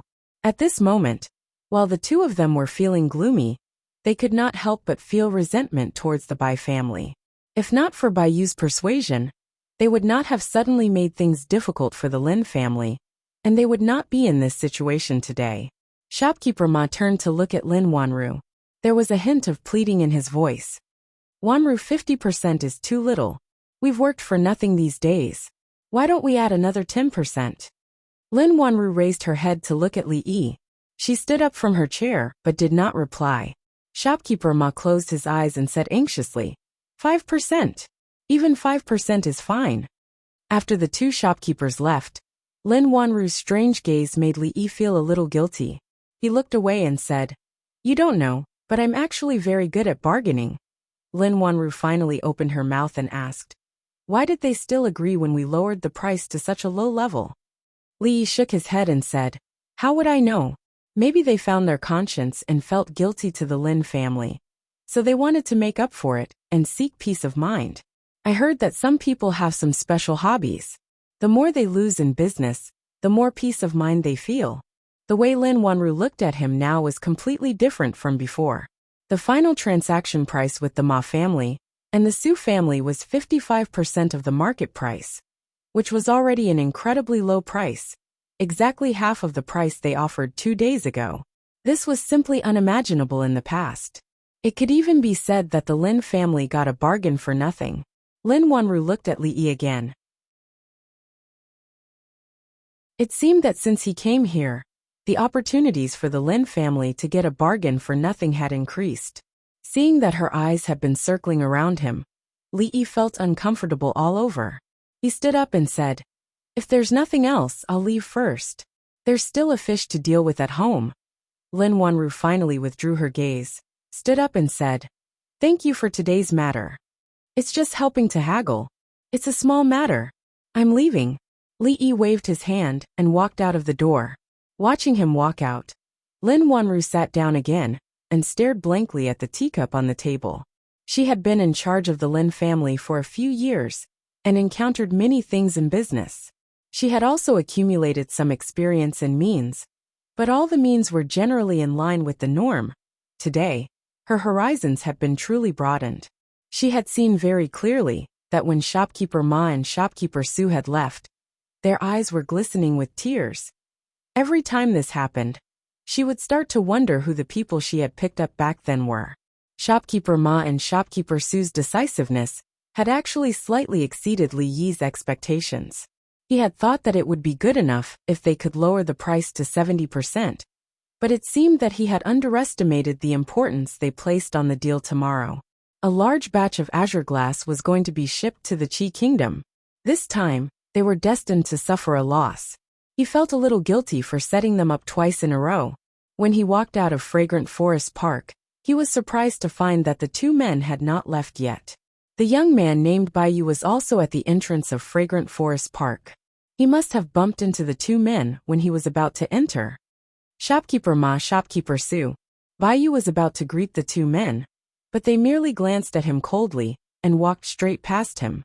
If not for Baiyu, they would not have suffered such a huge loss this time. They had accumulated a bellyful of anger earlier. So naturally, they would not be in a good mood when they saw him again. Baiyu looked at them suspiciously. The two of you, this is... You're going to look for Miss Lin again? Shopkeeper Ma glanced at Baiyu and sneered. Nephew Bai, I'm afraid you're going to waste your efforts this time. You've been so attentive so many times, but in the end, haven't you ended up benefiting a pretty boy? Shopkeeper Su shook his head. Brother Ma, how can you say that? Nephew Bai doesn't know about this yet. Don't stab him in the chest again. Baiyu's expression changed. What do you mean? What do you mean by cheap pretty boy? This time, the two men merely glanced at him mockingly before turning to leave, leaving Baiyu standing where he was. His expression began to fluctuate. Li walked past him. He glanced at the two men's backs and curled his lips. What kind of people were they? Miss Lin had kindly accepted their goods, so that they would not miss out on tomorrow's big business. Not only were they not grateful, they even dared to spread rumors about her. Were they even human? He had seen all of this. Lin Wanru had always been clean and virtuous. The man who had appeared by her side was the married man, Lin Yong, who was in charge of her safety. Where did this pretty boy come from? Pretty boy. When he reached the entrance of his courtyard, Li Yi's footsteps paused. He turned around and looked in the direction that the two men had left. The trace of guilt in his heart instantly disappeared without a trace. It was a pleasure working with you. It was a pleasure working with you. Shopkeeper Ma nodded to the foreign merchant and opened a large box placed in the center of the shop. After carefully inspecting the items inside, he waved his hand at the shop assistant behind him. The assistant immediately handed the box over to Shopkeeper Ma. The foreign merchant took the box and opened the lid. He saw that it was filled with neatly stacked gold nuggets. Shopkeeper Ma said, "These were exchanged from the bank this morning. Please check them." The foreign merchant placed the box to one side and bit each gold nugget. He waved his hand and said, "There's no need to check. We believe in the Ma family's reputation." Shopkeeper Ma looked at the foreign merchant and said, "I don't know if you have time. I'm holding a banquet at Agarwood Tower today." The foreign merchant waved his hand and said, "The Bai family and the Su family are still there. They're waiting for us." Shopkeeper Ma smiled and said, "In that case, I won't keep you." He casually pointed at an assistant and said, "Go and see these important guests off." When the few of them walked out of the shop, he opened the box again and saw a pile of sparkling and translucent glass inside. His face was filled with ecstasy. "We're rich, we're rich." Outside the shop, a shop assistant saw the foreign merchants out and said, "Gentlemen, I'll see you off here. Goodbye."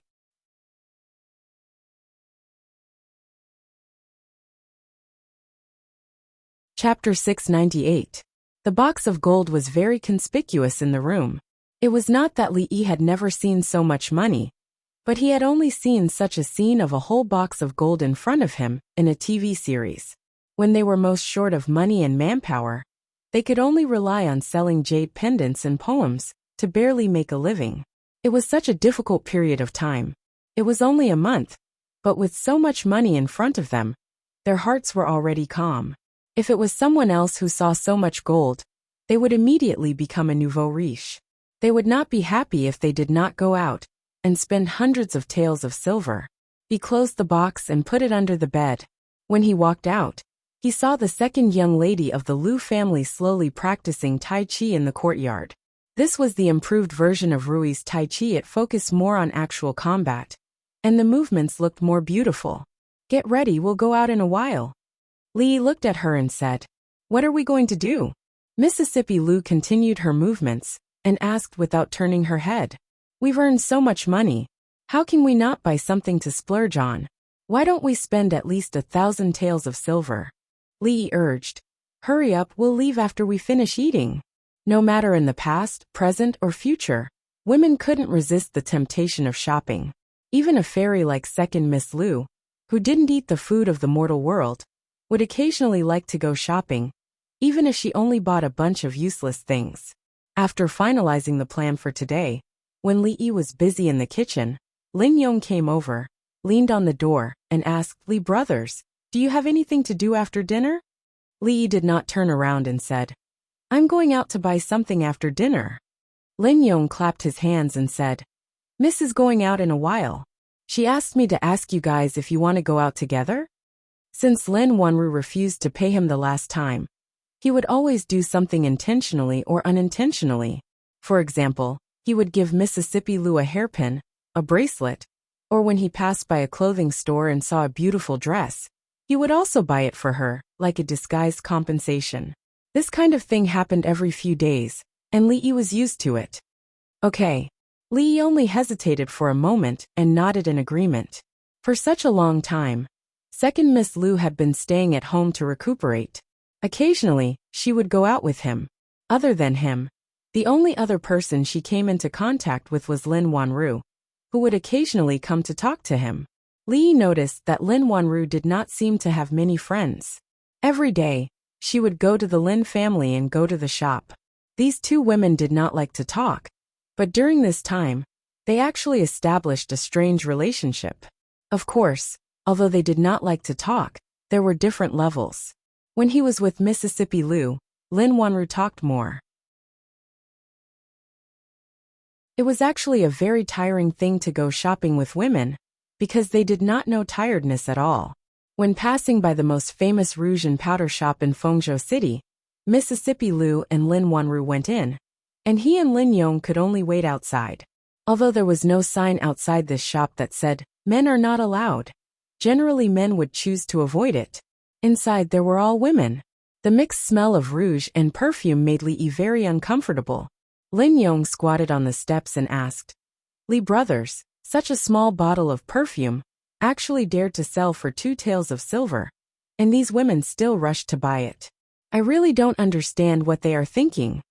Li lowered his head and glanced at him. If a rough man like him could understand the mind of women, the sun would rise from the west. 2 taels of silver was nothing. A small bottle of limited edition Blue Enchantress in the capital of the Jing Kingdom cost 200 taels of silver, and a large group of people rushed to buy it. Even so, there was no market for it. Even if you had money, you could not buy it. The perfume in the Qi Kingdom was only bought from the capital. 1 bottle could be bought for 2 taels of silver, and it could not even recover the cost. If the perfume sold by these black-hearted purchasing agents was not diluted, his name would be written upside down. Next to the shop was a tea stall. At this time, there were many customers in the tea stall, drinking tea and chatting. Li Yi was not in the mood to listen to them. He estimated that in at most half a month, they would be able to set off for their return. This time, they did not enter the Qi Kingdom too deep. If they were fast, they could reach Suzhou in 2 days. Under his careful care, Mississippi Lou's body had recovered. The closer the day of their return, the more he looked forward to it. There were still some faint voices in his ears, such as corrupt officials, first prince, for the country and the people, and so on. Lin Yong was a restless person. Li Yi did not pay attention to him, and the old man beside him would not talk to him either. He simply moved his butt and leaned to the side. You don't say. This time, those people have really done a lot of good things for Feng Province. Corrupt officials should be arrested, the more the better. The more they arrest, the better the lives of the people will be. A young man dressed like a scholar glanced at him and said, "That's true, but nothing is absolute. It may not be a good thing to make such a big fuss and go to war. The whole Feng Province and the neighboring provinces are in a mess, which is not a good thing for the people." Someone said, "Yes, which official is not corrupt? Big or small, the result is the same.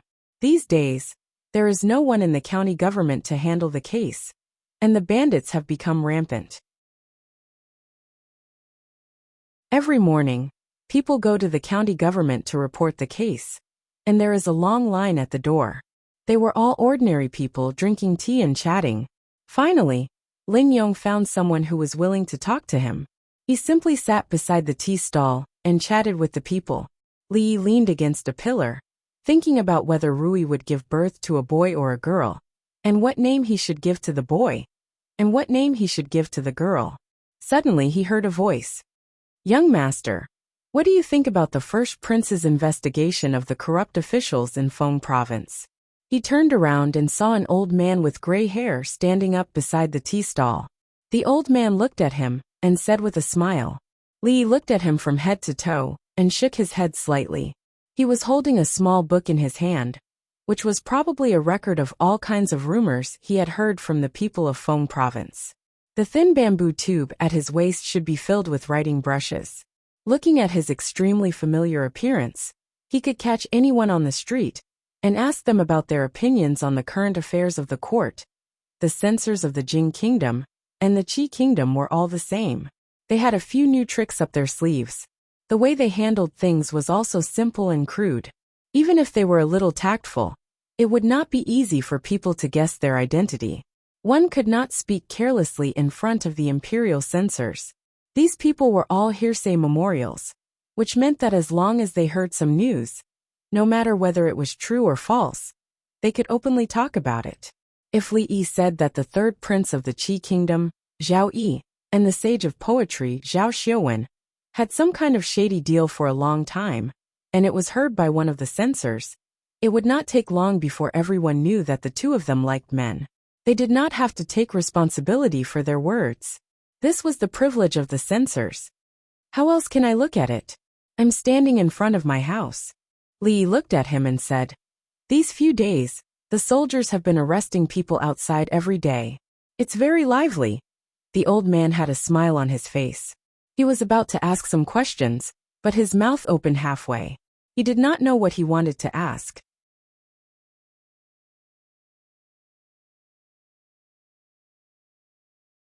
Chapter 699. I'm asking for your opinion on this matter, not where you stand, nor am I asking if you're enjoying the commotion. Zheng Yuanliang had been assigned to the imperial censorate a few years ago to oversee the military, economy, and production in Feng province and neighboring provinces. He would report to the capital every 6 months. Feng province was governed by the third prince. The people lived in peace, and the politics were clean. Although there were occasional crimes committed, they were almost negligible. These crimes were unavoidable even in the capital. Other than assigning the censors to various places, the imperial censorate would also conduct a large-scale operation every year. They would send out a large number of censors to patrol the provinces and counties. They were responsible for investigating and impeaching officials. This large-scale operation by the imperial censorate was normal, but it was also abnormal. This was because there had never been a time when so many officials had failed in the examination of any province. The severity of the examination was so severe that even the censor, who could not bear to offend anyone, could not stand it. Because of this matter, Feng province and the neighboring provinces were in a state of chaos. The officials were in a state of panic, and they were not in the mood for official business. Naturally, there would be some chaos among the people. This made him wonder if the first prince was using this opportunity to take revenge on a personal grudge and deliberately drag Feng province into this mess. Based on his relationship with the third prince and his position, it was not strange at all that he would do such a thing. If this was really the case, he could not just stand by and watch. Of course, before that, he had to fully understand the public opinion. He had almost walked through the entire street, and everything was going smoothly, until he met this young man, who interrupted his train of thought. Opinion? Li looked at him and said, "I'm just a commoner. How dare I discuss the affairs of the state?" Zheng Yuanliang frowned and looked at him. The affairs of the state are closely related to everyone. Whether you're in the court or in the marketplace, what's the difference? As an ordinary citizen of the Qi Kingdom, I'm just asking for your opinion on this matter. Ordinary citizen? Don't joke around. How can an official be the same as an ordinary citizen?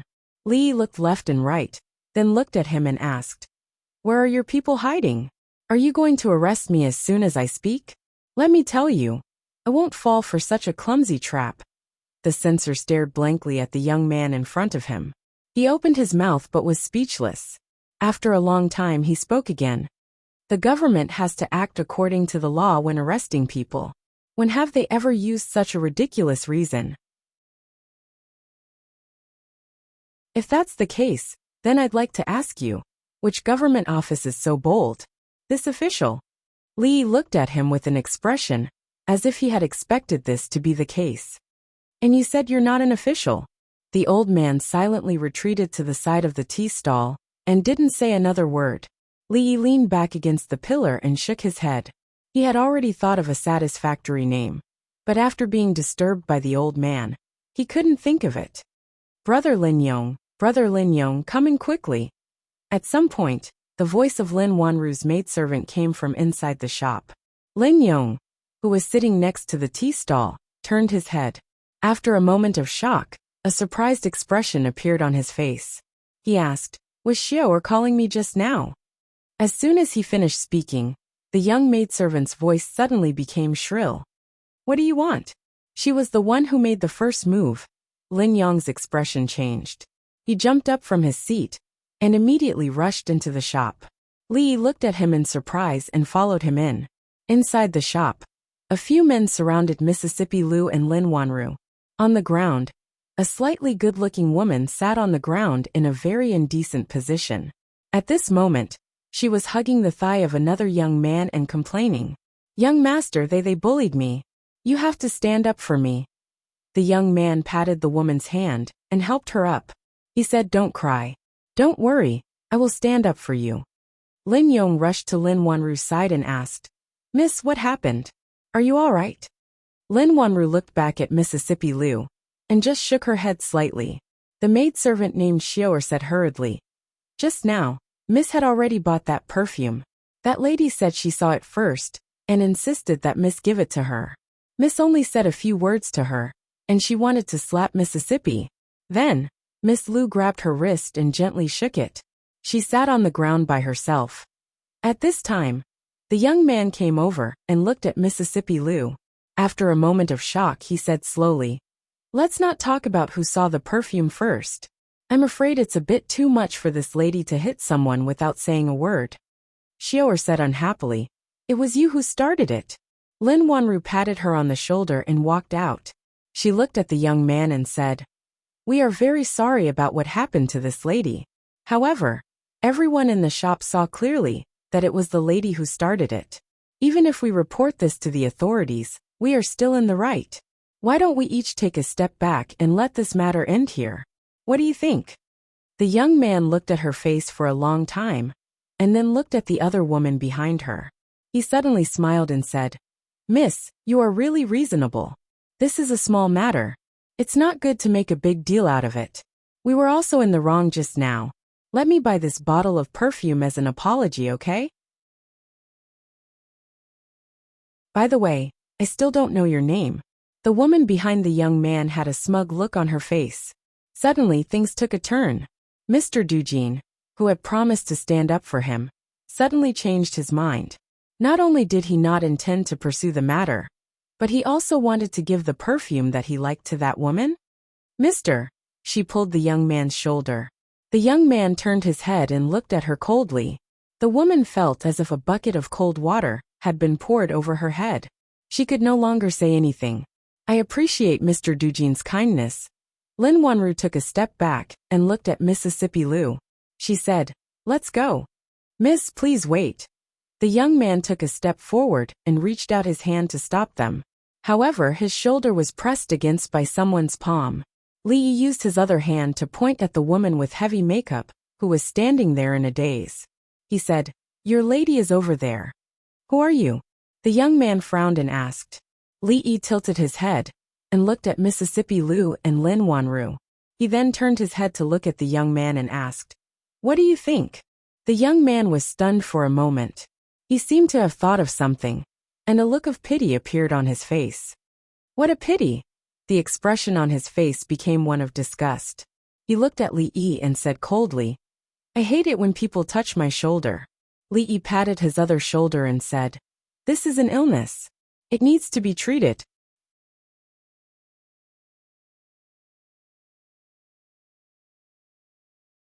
Chapter 700.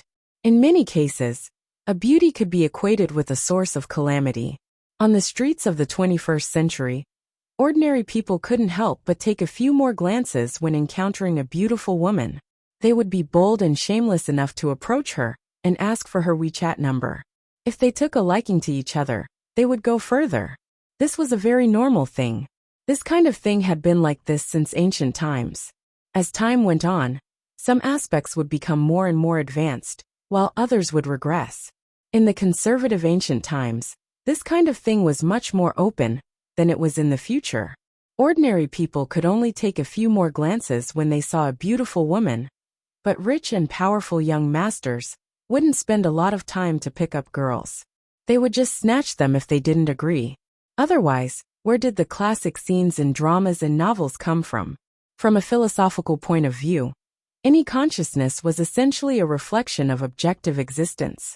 It could be found in reality and couldn't be created out of thin air. Zhen Guanqi forcefully married Jean Suelian. Gao Ye forcefully snatched Lady Lin. In the water margin alone, there were more than 10 cases of women being forcefully snatched. Art came from life but was higher than life. When Mr. Shi wrote these stories, he didn't create them out of thin air. Being in a foreign country, Li didn't want to cause trouble. However, seeing such a playboy touching Lin Wanru, he couldn't pretend that he didn't see it and act like he didn't. There was no need to be afraid at all. Sue's head was standing at the door. Was there a need to be afraid? I said that I hate men touching my shoulders the most. The smile on the young man's face disappeared. He took 2 steps back and ordered the men, break both of his hands. I'll see who dares. Lin Yong roared and stood in front of Li Yi. The men who looked like guards walked over to them. The woman in the shop had long run out in fear, but it attracted the pedestrians on the street to stop and watch. The 2 young men strolled on the street. If one were to observe carefully, they would notice that the people around them would look around vigilantly from time to time, forming an airtight encirclement around the 2 of them. Zhao Zheng looked around and said, "Brother, these censors have been stirring up trouble in Feng province recently. You won't blame me, right?" Zhao Yi shook his head and said, "This is the duty of the imperial censors. Imperial brother worries too much." As the 2 of them walked along, they saw some chaos among the commoners. Zhao Zheng was very pleased with himself, but when he turned his head, he saw that Zhao Yi's face was expressionless.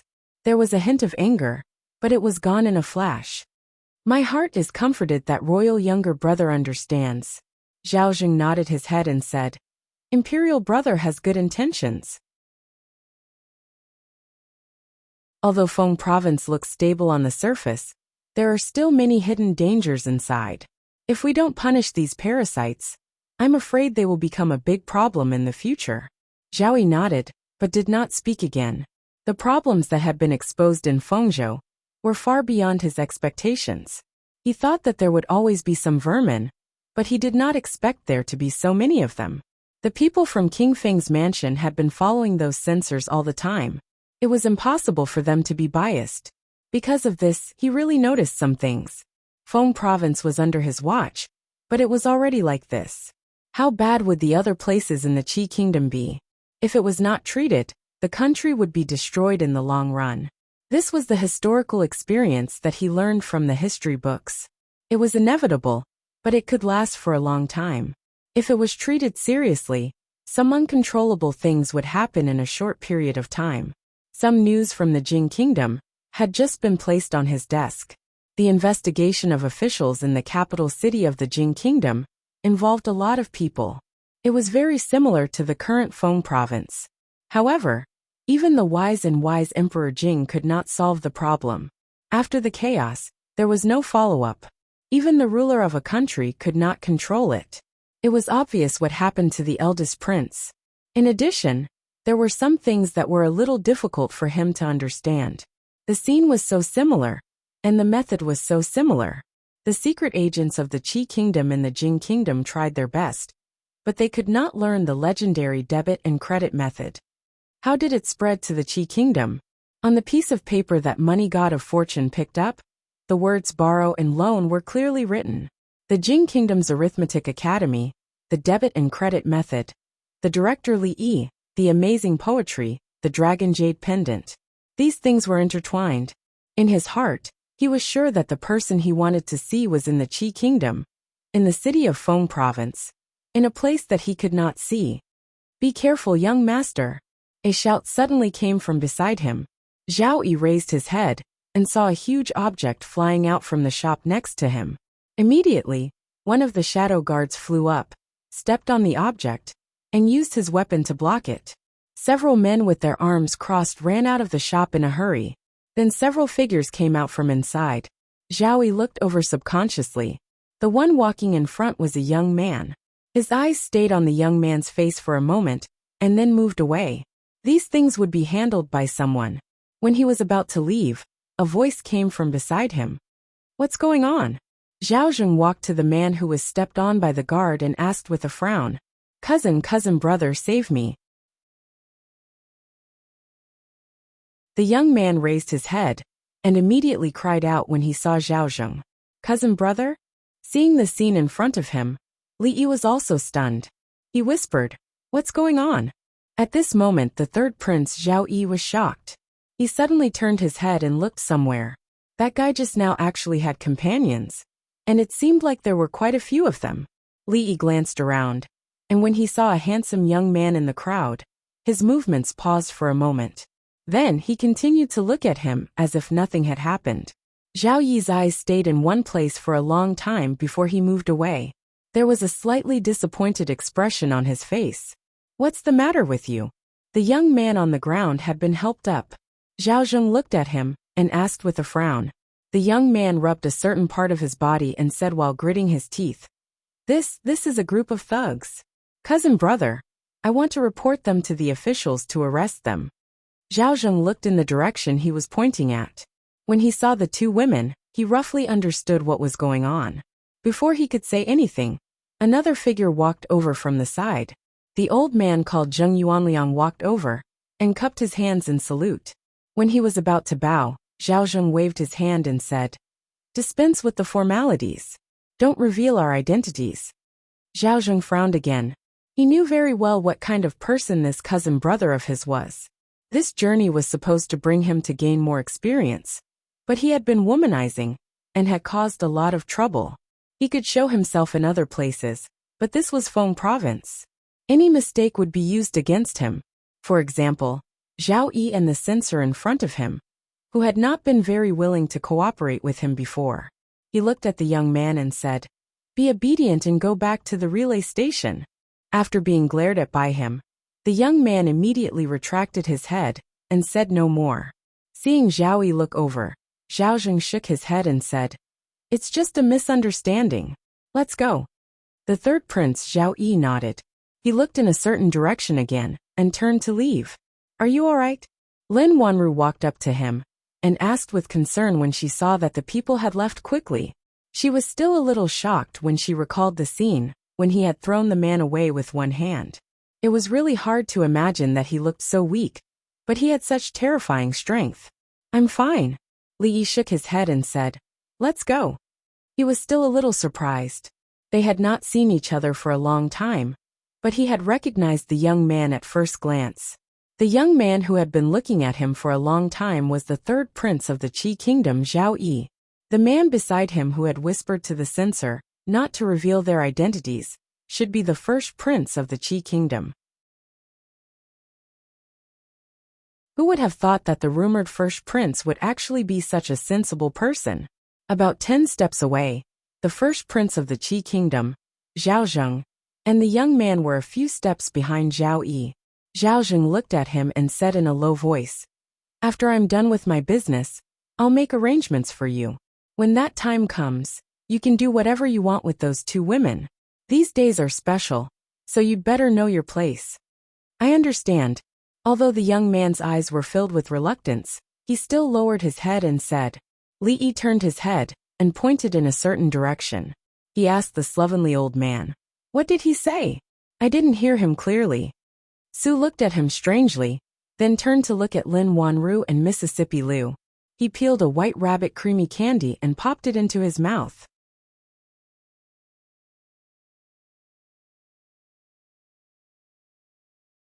Chapter 701. Although there were some unpleasant interludes during this shopping trip, fortunately, they were all resolved satisfactorily. Lin Wanru gave the bottle of perfume to second Miss Liu. Beside her, Lin Yong muttered in a low voice. This 2 taels of perfume was extremely expensive. His wife had been talking about it for half a month. Yesterday he really couldn't stand it anymore, so he bought her a bottle. Lin Yong would feel uncomfortable if he didn't talk to others. He just needed to listen. Thinking of something, Li Yi turned to look at Lin Wanru and asked, Isn't the conflict between the first prince and the third prince irreconcilable? It doesn't seem to be the case. Are the rumors wrong? Lin Wanru looked at him and asked doubtfully, When did you see the first prince and the third prince? Li Yi pointed in a certain direction and said, Just now. The young man who passed by the perfume shop was the third prince. Didn't you see him? Lin Wanru was startled and asked in surprise, That was the third prince. Li Yi was even more surprised. You don't know the third prince? Lin Wanru looked at him with a hint of doubt on her face and asked, Although the third prince has been in Feng Province for more than 10 years, he has never officially shown his face. Even some officials in Feng Province City don't know what he looks like. How do you know him? Li Yi was startled, then looked at him and asked doubtfully, He has never shown his face. No. Li Yi thought for a moment and said with a smile, The third prince went to the capital of the Jing kingdom last time. I saw him from afar. and he looked very similar to the young man just now. However, it might not be him. Does the third prince have a twin brother? Lin Wanru shook her head and said, I've never heard of it. Then I might have seen wrongly. Li Yi turned his head and looked around. He pointed to a shop not far away and said, There's a cloth shop over there. Let's go and see if they have any new fabrics. The weather is good today, and the clouds in the sky are so white. It's a good time to buy 2 bolts of fabric. The weather is not bad. The clouds are so white buying fabric. Looking at Li Yi, who was striding forward, Lin Yong scratched his head and asked in surprise, Does this matter? Let's go. Lin Wanru said in a low voice. When she raised her head to look at the figure in front of her again, a trace of doubt appeared in her eyes, but it quickly disappeared. She shook her head and strode forward. One should not be afraid of a thief stealing, but one should be afraid of a thief remembering. Of all people, it had to be Lin Wanru and Mississippi Lu. This was the Qi Kingdom, and there were many things that he could not directly intervene in. Since he already knew that Lin Wanru would face some unknown dangers in the future, he could not pretend that he did not know and just walk away. The first prince, right? Very busy recently, right? Then continue to be busy. It was good to be busy. To be busy. Li stood at the door of a shop and rubbed the space between his brows out of habit. As he was worrying about the feudal construction of the Qi Kingdom, an old man came up to him and asked in a low voice, Young master, may I disturb you for a moment? Li looked at the old man. He was dressed in Confucian robes and had a small book in his hand. A bamboo tube hung at his waist. Other than his appearance, he looked different from the old man just now. It was as if he had come from the same production line. Yi Futian sighed and asked, What is it? The old man looked at him and said, The first prince has led a group of imperial censors to investigate the corrupt officials in Feng province. There has been quite a commotion these days. I wonder what this young master thinks of this matter? He went straight to the point. It was the same straightforwardness, the same simple brutality. Li took a deep breath and asked, Can I curse? The old man glanced at him and said with a frown, How can a scholar speak dirty words? Then I have no opinion. Li waved his hand and pointed somewhere. He said, There is a tea stall in front. There are many people there. Do you want to go there and ask? Lin Yong walked in front with a lot of things in his arms. Li and the sloppy old man followed behind Mississippi Lu and Lin Wanru. Feng province was not peaceful these days. It was unexpected to meet 2 imperial censors in plain clothes on the same street. From the analysis of the situation, the relationship between the first prince and the third prince was far from good enough for them to go shopping together. On the surface, it was a fake brotherly love. Who knew how they would stab each other in the back? Li turned to look at the sloppy old man and asked, Sue, do you have anything to do tonight? The sloppy old man glanced at him and shook his head. No. Li nodded and said, That's good. Your body has not recovered yet. You need to take care of your injuries. If there is nothing important, try not to make trouble. The sloppy old man looked at him and asked, Tell me, what do you want me to do? Li shook his head and said, No. Really? The sloppy old man asked doubtfully. I really didn't. Li nodded. In the courtyard next to Fragrant Forest Garden. Be careful. Li patted the sloppy old man's shoulder, put an envelope in his hand and said. The sloppy old man nodded. When he turned around he asked, Do you need me to bring back the head of the first prince? No. Li hurriedly waved his hand and said, It's good that the thing has been delivered. You don't need to bring anything back. After all, this was the Qi Kingdom. If the first prince's head was cut off in someone else's territory, wouldn't the entire Fengzhou city be turned upside down? At that time, no one would be able to leave the city. The entire Fengzhou city would be turned upside down. No matter how powerful a grandmaster was, he would not be able to take him and Mississippi Lu away. No, forget it. When the sloppy old man's voice rang out, he had already disappeared from the courtyard. Mississippi Lu walked out of the room and asked, Who were you talking to outside just now? No one. Li waved his hand and walked into the room. As he walked he said, It's getting late. Go to bed early. You have to go to work tomorrow. in a heavily guarded courier station in Fengzhou City. Your Highness, the name list of all the people found these days is all here. An official put a thin booklet on the table. After saluting, he slowly left. Zhao Jing picked up the booklet and casually flipped through it while pacing in the room. 53 people. He looked at a certain number written on the booklet, and a smile appeared on his face. Over the past few days, a total of 53 officials in Fengzhou had been found to have committed serious corruption. Not to mention how many of Zhao Yi's trusted subordinates were among them. How many of his people could be placed in these 53 positions if he fought for them? In this way, he would have more control over Fengzhou. In the future, no matter what Zhao Yi did, he would be able to keep an eye on it. If he could dig deeper into this matter and strike while the iron was hot, he could completely replace Zhao Yi and become the ruler of Fengzhou and the neighboring provinces. In that case, Zhao Yi would be like an eagle without wings. How could he fight against him? For him, this was a once-in-a-lifetime opportunity.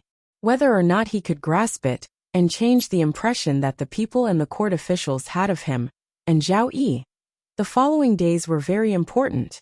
He had to produce more results. After reading the booklet from beginning to end, Zhao Jing nodded and murmured, "Not bad.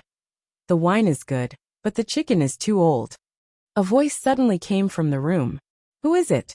Zhao Jing's expression changed. He suddenly turned his head and saw an old man with messy hair and a black cloth covering his face sitting at the table.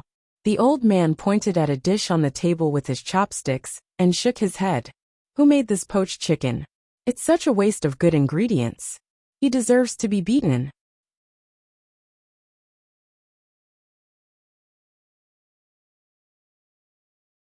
Chapter 702. Who are you? How did you get in here? Zhao Jing asked coldly as he slowly moved towards the door, a look of extreme vigilance on his face. There were 500 guards outside the relay station, and all around the room were his personal guards.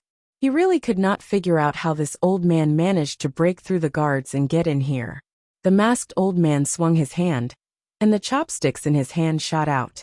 They brushed past Zhao Jing's eyes and sank deep into the doorframe. He looked at this prince of the Qi kingdom and said, "Don't worry, I won't hurt you." Looking at the two easily broken jade chopsticks, which were inserted about an inch above the doorframe, Zhao Jing knew that it was no longer important how the other party managed to get into this courtyard under the heavy guards. What was important was that if the jade chopsticks could be inserted into the doorframe, they could naturally be inserted into Zhao Jing's head, heart, or any other place.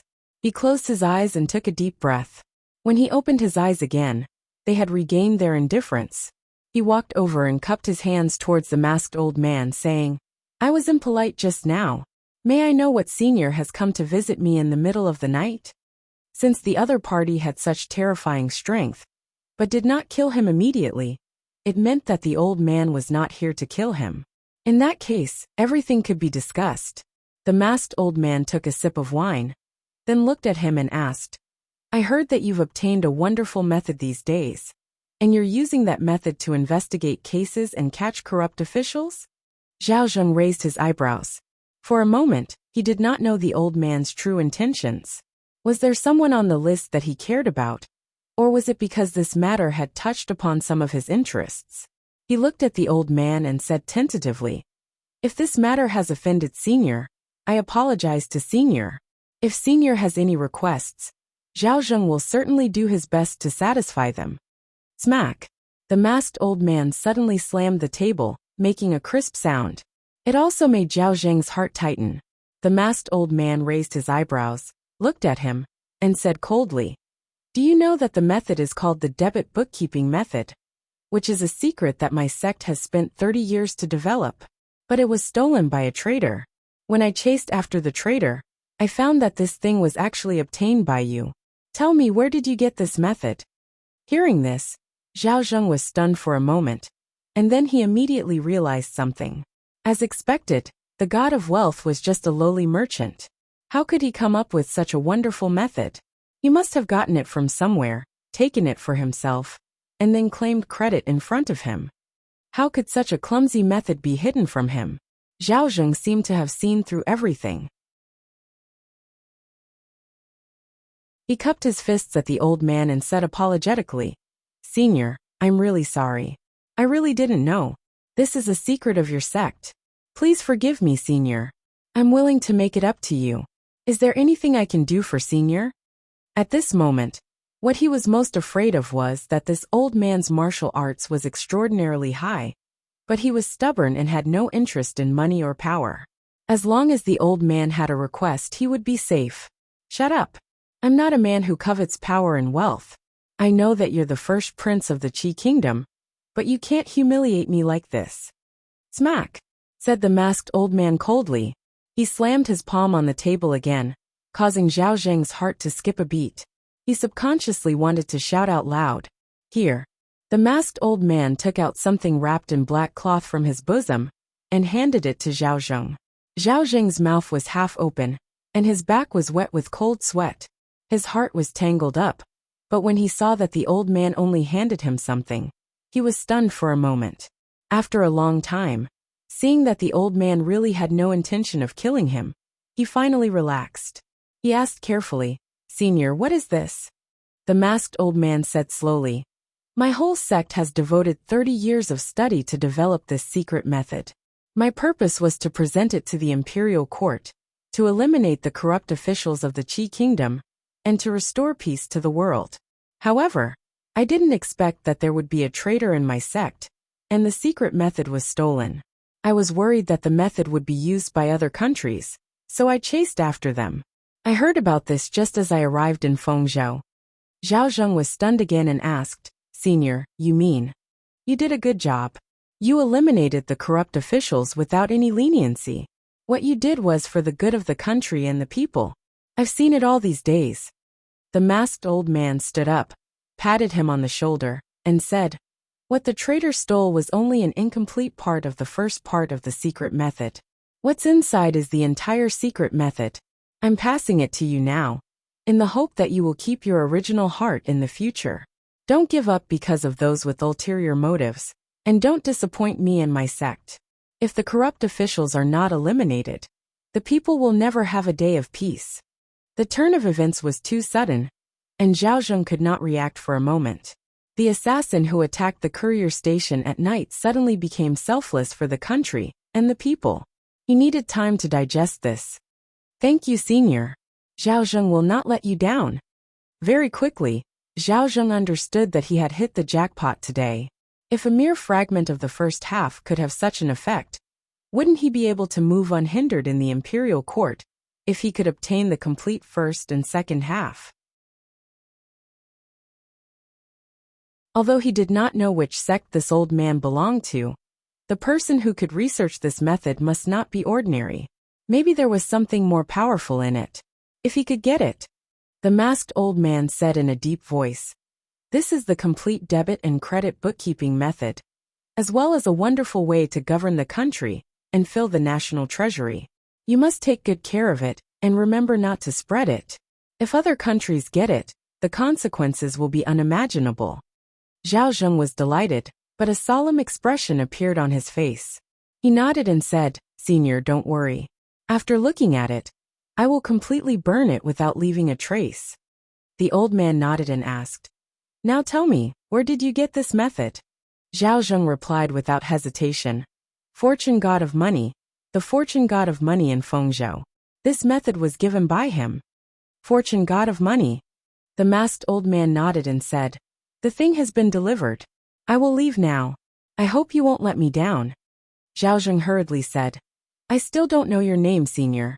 You have done a great service to the Qi kingdom. Please leave your name. In the future, Zhao Zheng will write a book and erect a monument for you, so that the people can admire you." "Ha ha ha. I have done my best for the country. How can I, Su Tian, be a vulgar person who does good deeds and leaves my name everywhere?" The old man laughed and said, "Farewell, we will never meet again." He waved his sleeves and the door opened.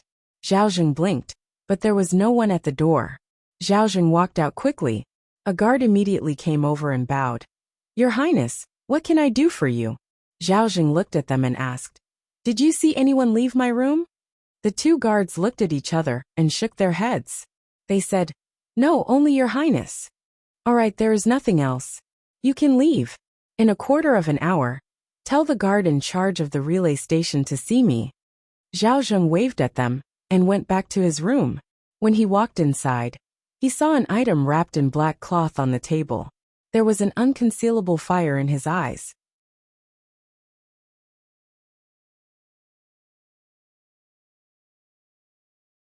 Chapter 703. Inside the room, Zhao Zheng slowly opened up the black cloth, revealing the item inside. It was a bright yellow piece of silk. It looked a little old, and should have been around for quite some time. There were some words on the silk. Zhao Zheng slowly unfolded it. It was written in an upright script that he had never seen before. Just by looking at the handwriting, he could tell that the person who wrote on the silk was not an ordinary person. The words were not on paper, but on the silk. It was really puzzling. However, it also made him pay more attention to the content on the silk. Zhao Zheng carefully moved the oil lamp on the table closer to him. He looked at the piece of silk with rapt attention. His face sometimes showed doubt, sometimes he showed a look of understanding, sometimes he frowned, and sometimes he relaxed. Finally, he slowly stood up and opened the door. He said, "Invite the censors in." "Your Highness, a few of the officials are already asleep. Wake them all up." Zhao Zheng waved his hand and said, "Tell them that I have something important to discuss with them." "Yes, Your Highness." The guard quickly got up and ran away. Not long after, many of the lights in the relay station that had been out for a long time were lit up again. "May I know why Your Highness has summoned us so late at night?" Nearly 10 censors rushed over. Some of them didn't even have time to tidy up their robes. They tied up their sleeves and asked. Zhao Zheng looked at the burnt silk in the bowl on the table. He turned around and said, "For the past few days, I have been working day and night. I have made some improvements to the debit and credit method. I have added and deleted several times to make it more convenient to use. From tomorrow onwards, you will use this new method to investigate." He handed a piece of paper over to the censor in front of him. After the censor received the paper, he saw the crisscrossed lines of rules and regulations drawn on it. His expression was one of astonishment. After staring at it for a long time, a look of surprise and joy appeared on his face. He looked at Zhao Zheng and praised, "Your Highness is indeed a genius. With this, when we check the accounts, all the items will be clear and concise. It will greatly increase the speed of our work and provide us with great convenience." Hearing the censor's words, Zhao Zheng nodded slightly. He didn't know where the nameless old man came from. He naturally wouldn't believe what he said. At that time, he only wanted to save his life. There was an element of hypocrisy in it. But when he saw the first page of the silk, his thoughts immediately changed. The method recorded on it was exactly the same as the censors, but it was more detailed. The god of wealth didn't tell them some of the methods. It was obvious that the method they used was derived from the old man's. But it was not complete. At this point, he believed most of the old man's words. After sorting out his thoughts, he couldn't help but feel high-spirited. A master who was so skilled in martial arts came to visit in the middle of the night, just to pass on this wonderful method to him. Among the many princes of the Qi kingdom, who else had the same treatment as him? A master was indeed a master. His ability to discern the pearls was something that ordinary people could never hope to achieve in their entire lives. "Your Highness is brilliant. If this method is really implemented in the future, Your Highness will take credit for it." When several censors in the crowd were flattering him, Zhao Zheng waved his hand and said, "Other than that, I have another matter to discuss with you." "Your Highness, please speak your mind. I'm all ears." Zhao Zheng thought for a moment and said, "Recently, I've been supervising the various prefectures. I've obtained the secret method of borrowing money from Feng Province. I've investigated the accounts of the various prefectures and have made great gains. I've arrested 53 officials. However, the number of corrupt officials among them is different, so we can't punish all of them. Those who have committed minor crimes don't need to be demoted or punished. They can be ordered to pay money to pay for their crimes, and the money will be returned to the national treasury and the palace. What do you think?" The crowd of censors raised their heads to look at him, and their faces were filled with shock. Paying for a crime with money was something that had never happened before. It only took a little thought to know that it involved a lot of things, and it couldn't be spoken carelessly. Your Highness, I think that this method must not be used. One of the censors thought for a moment and said through gritted teeth, this method goes against the law, and will cause the country's laws to collapse. We must not. As censors, they were instinctively sensitive to certain things. They instinctively felt that this was not appropriate. I'm afraid that Censor Wei is exaggerating. Zhao Zhen glanced at him and said, in recent years, the national treasury has been empty, and the inner government is short of money. We can only do what we want now. Although this method has a certain amount of risk, as long as we control it well, it is a wonderful method that can fill up the national treasury. Does Imperial Censor Wei have a better method? I know. Censor Wei opened his mouth, looked at him, and immediately retreated without saying another word. The Daqi kingdom had been at war for many years, and the national treasury had long been overwhelmed. This had been a headache for the emperor and the court officials, and it had never been solved. It could be foreseen that if this method was implemented, the national treasury would expand at a terrifying speed, and there would be no more worries about a lack of silver. Moreover, this method was very suitable for the current situation. The censors were supervising the prefectures and assessing the officials. Some officials were corrupt, some were ineffective, and some had flaws in their style of work. There would always be some small problems in all aspects, but they were harmless and difficult to measure. If they weren't punished, it would be conniving, and they didn't know how to punish them. If they could all be converted into silver, it would be much more convenient. However, if this was the case, wouldn't it make some officials fearless and worsen their corruption? This was like walking on a steel cable, and below it was a cliff tens of thousands of feet high. If they could safely walk over, they would be greeted with cheers, but if there was the slightest mistake, they would be consigned to eternal damnation, and their bones would be crushed. Before this, there had never been a dynasty that had implemented such a method. Whether it would be applauded or crushed, they could only try it themselves. One of the censors thought about it, and a conflicted expression appeared on his face. He stood up and said, Your Highness. Zhao Zhen looked at him coldly and asked Censor Shen, do you have any objections? Seeing the great prince's expression, everyone's heart shook. They knew that this time, the great prince had most likely hardened his heart to implement this method. The problem of the national treasury had always been the emperor's sore point. If there was a way to solve this problem once and for all, there would be no more worries. Even if they had to pay a small price, they believed that the emperor would not refuse. For the great prince, this was also a rare opportunity. Once he could personally take charge of this matter, in the future, all the officials in the world would have to act according to his wishes. On one hand, he could receive the emperor's attention, and on the other, he could establish his prestige in front of the officials. If someone disagreed with him on this matter, the outcome would be very tragic. Censor Shen opened his mouth and swallowed the words he was about to say. He bowed and said, Your Highness is wise. One of the censors asked, Your Highness, does this method have a name? Zhao Zhen thought about it and said, Let's call it silver for discussing crimes.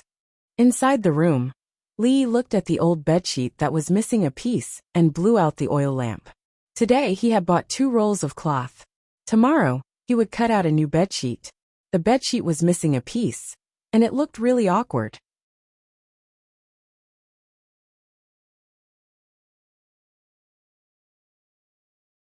Chapter 704. That night, at King Feng's residence. Your Highness, we can't let them go on like this. The officials of several provinces are complaining, and the people's grievances are increasing every day. I'm afraid that Feng province, which we have been managing for so long, will be destroyed in their hands. The person who spoke was the provincial governor of Feng province. He was pacing back and forth anxiously in his room. According to the plan, the first prince's actions in Feng province should have reached the capital by now and caused a huge reaction. If they were to hurry, there should be a reply after such a long time. However, the reply didn't come. The increasingly unscrupulous imperial censors had caused an impact that couldn't be ignored in Feng province. In the face of the first prince's deliberate targeting, if they continued to sit back and do nothing, there would be some irreparable losses. Zhao Yi heard this and frowned slightly. Although the other party's actions in Feng province were related to the personal grudge between him and the first prince, it was an official matter on the surface. If he obstructed them, he would definitely become a laughingstock. The imperial censors had always been merciless and couldn't be ignored. He couldn't advance or retreat. A helpless expression appeared on Zhao Yi's face as he muttered, brotherly, you have given me a difficult problem this time." The provincial governor of Feng province looked at him and asked doubtfully, "What did your highness say?" "Nothing." Zhao Yi waved his hand and said, "Provincial Governor Zhou, you can go back first. I have my own arrangements for this matter." The middle-aged man nodded and left the room. Zhao Yi walked over. Just as she was about to close the door, she suddenly heard a sound like silk tearing, followed by a bang. He turned his head and saw a dagger inserted straight into the door, all the way to the hilt. A trace of doubt appeared on Zhao Yi's face. He took out a handkerchief from his bosom and held the hilt. He didn't use much strength and easily pulled out the dagger. It was obvious that it was an extremely sharp weapon. "Who is it?" Zhao Yi stood at the door and looked into the courtyard. He asked loudly. There was no response for a long time. He waved at the guard who was walking towards him and walked into the room. He took out a few pieces of paper from the dagger and carefully placed the dagger on the table. He didn't know who could sneak into the prince's mansion and deliver a message with a dagger, but the content of the message should be very important. Silver. But when he saw the first sentence written on the paper, he frowned. As time passed, the expression on his face first became solemn, then puzzled, surprised, and finally stunned. What was written on it was a system called Silver for Trial of Crimes. As the name suggested, the content of this system was to pay for crimes with money. Depending on the severity of the crime committed by the officials, they would be exempted from certain punishments by a certain amount of silver. Although this law could solve the country's financial problems in a short period of time, in the long run, corruption would inevitably spread to the point where it could not be suppressed, and the country would not be far from destruction. What was strange was that these pieces of paper described in detail the evils of the silver for trial of crimes.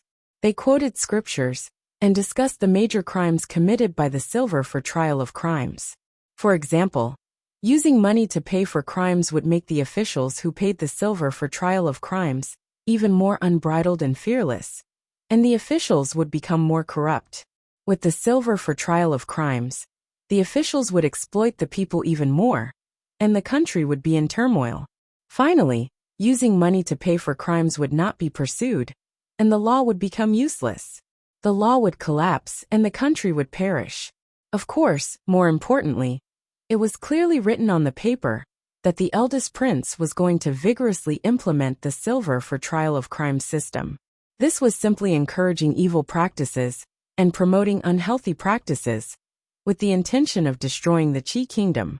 The person who wrote this letter was originally an expert who wandered around the world. He was unwilling to see the state of Qi destroyed in the hands of such a person. Thus, he sent a letter with a dagger to expose the matter. He hoped that he could announce this matter to the world and let everyone see the ugly face of the first prince. Zhao Yi put down the letter and sat by the table. His right index finger tapped on the surface of the table. If this matter was true, and the eldest prince really wanted to implement this method of destroying the country, then he would have a good reason to do so. He would not need to care about the censors and the opinions of the people in the capital, and the siege of Feng province would be resolved. The problem was who had sent this letter. How did he find out about this matter? And how did he enter the prince's residence? No matter what, he would not believe the words of a wandering expert. Who could it be? Zhao Yi's index finger tapped on the surface of the table a little faster as he murmured. At this moment, there was a knock on the door. Zhao Yi got up and walked to the door. He asked, "What is it?" "I forgot something." An old voice rang out, and the door bolt broke. Zhao Yi saw a masked old man with white hair walk in. He walked to the side of the table and put away the dagger. When he walked out of the door, He glanced at Zhao Yi and casually stuck the other dagger into the door. He said, "It's a little dark, so I stuck it in the wrong place. Sorry." Zhao Yi watched him walk into the courtyard. With a leap, he flew up to the roof and completely disappeared into the night. "There's an assassin! There's an assassin!" Panicked footsteps could be heard nearby. Countless figures ran over. "Your Highness, is Your Highness all right? Where did the assassin go? Catch the assassin! Catch the assassin!" A moment later, Zhao Yi dismissed the crowd and asked, "Is anyone injured?" One person immediately replied, "Your Highness, only a few guards were knocked unconscious. No one was injured." Zhao Yi nodded and looked at the dagger on the door. He walked over, grabbed the handle, and exerted a little force. The dagger did not move at all. Thinking of how the old man had cut the dagger like it was tofu, Zhao Yi asked, "Did anything happen at the relay station tonight?" Someone walked up and bowed, saying, "Your Highness, the first prince gathered everyone in the middle of the night. He seemed to be discussing something important." Zhao Yi nodded and pulled out the dagger with all his might. Then he walked into the house. "In the future, double the number of people in this area." Someone bowed, "As you command." At the same time, at the Feng Province relay station, a few people knelt down in the corridor, trembling with fear. Zhao Zheng pointed at them and said coldly, "It's useless. You don't even know that someone has barged in. I have raised a bunch of trash for nothing." It was another sunny day. Li Yi got up and opened the door. When he was stretching his body in the courtyard, a figure flew out from a room in the inn next door and landed steadily in the courtyard. The unkempt old man looked at him and said, "The 2 items have been delivered." And Li looked at him and asked. The unkempt old man nodded and said, "I've made myself clear." As he said this, he could not help but take another look at Li Yi. To be able to praise one person to the heavens and belittle the same thing to the ground in front of another person were 2 extremes. Perhaps only a scholar could do such a thing. Li Yi cupped his hands at him and said, "Su, thank you for your hard work." The unkempt old man shook his head and asked, "When are we going back?" "Soon. It'll only take a while." Li Yi looked at him and asked, "Why? Is Su in a hurry to go back? Because of something important?" The unkempt old man touched his chest pocket.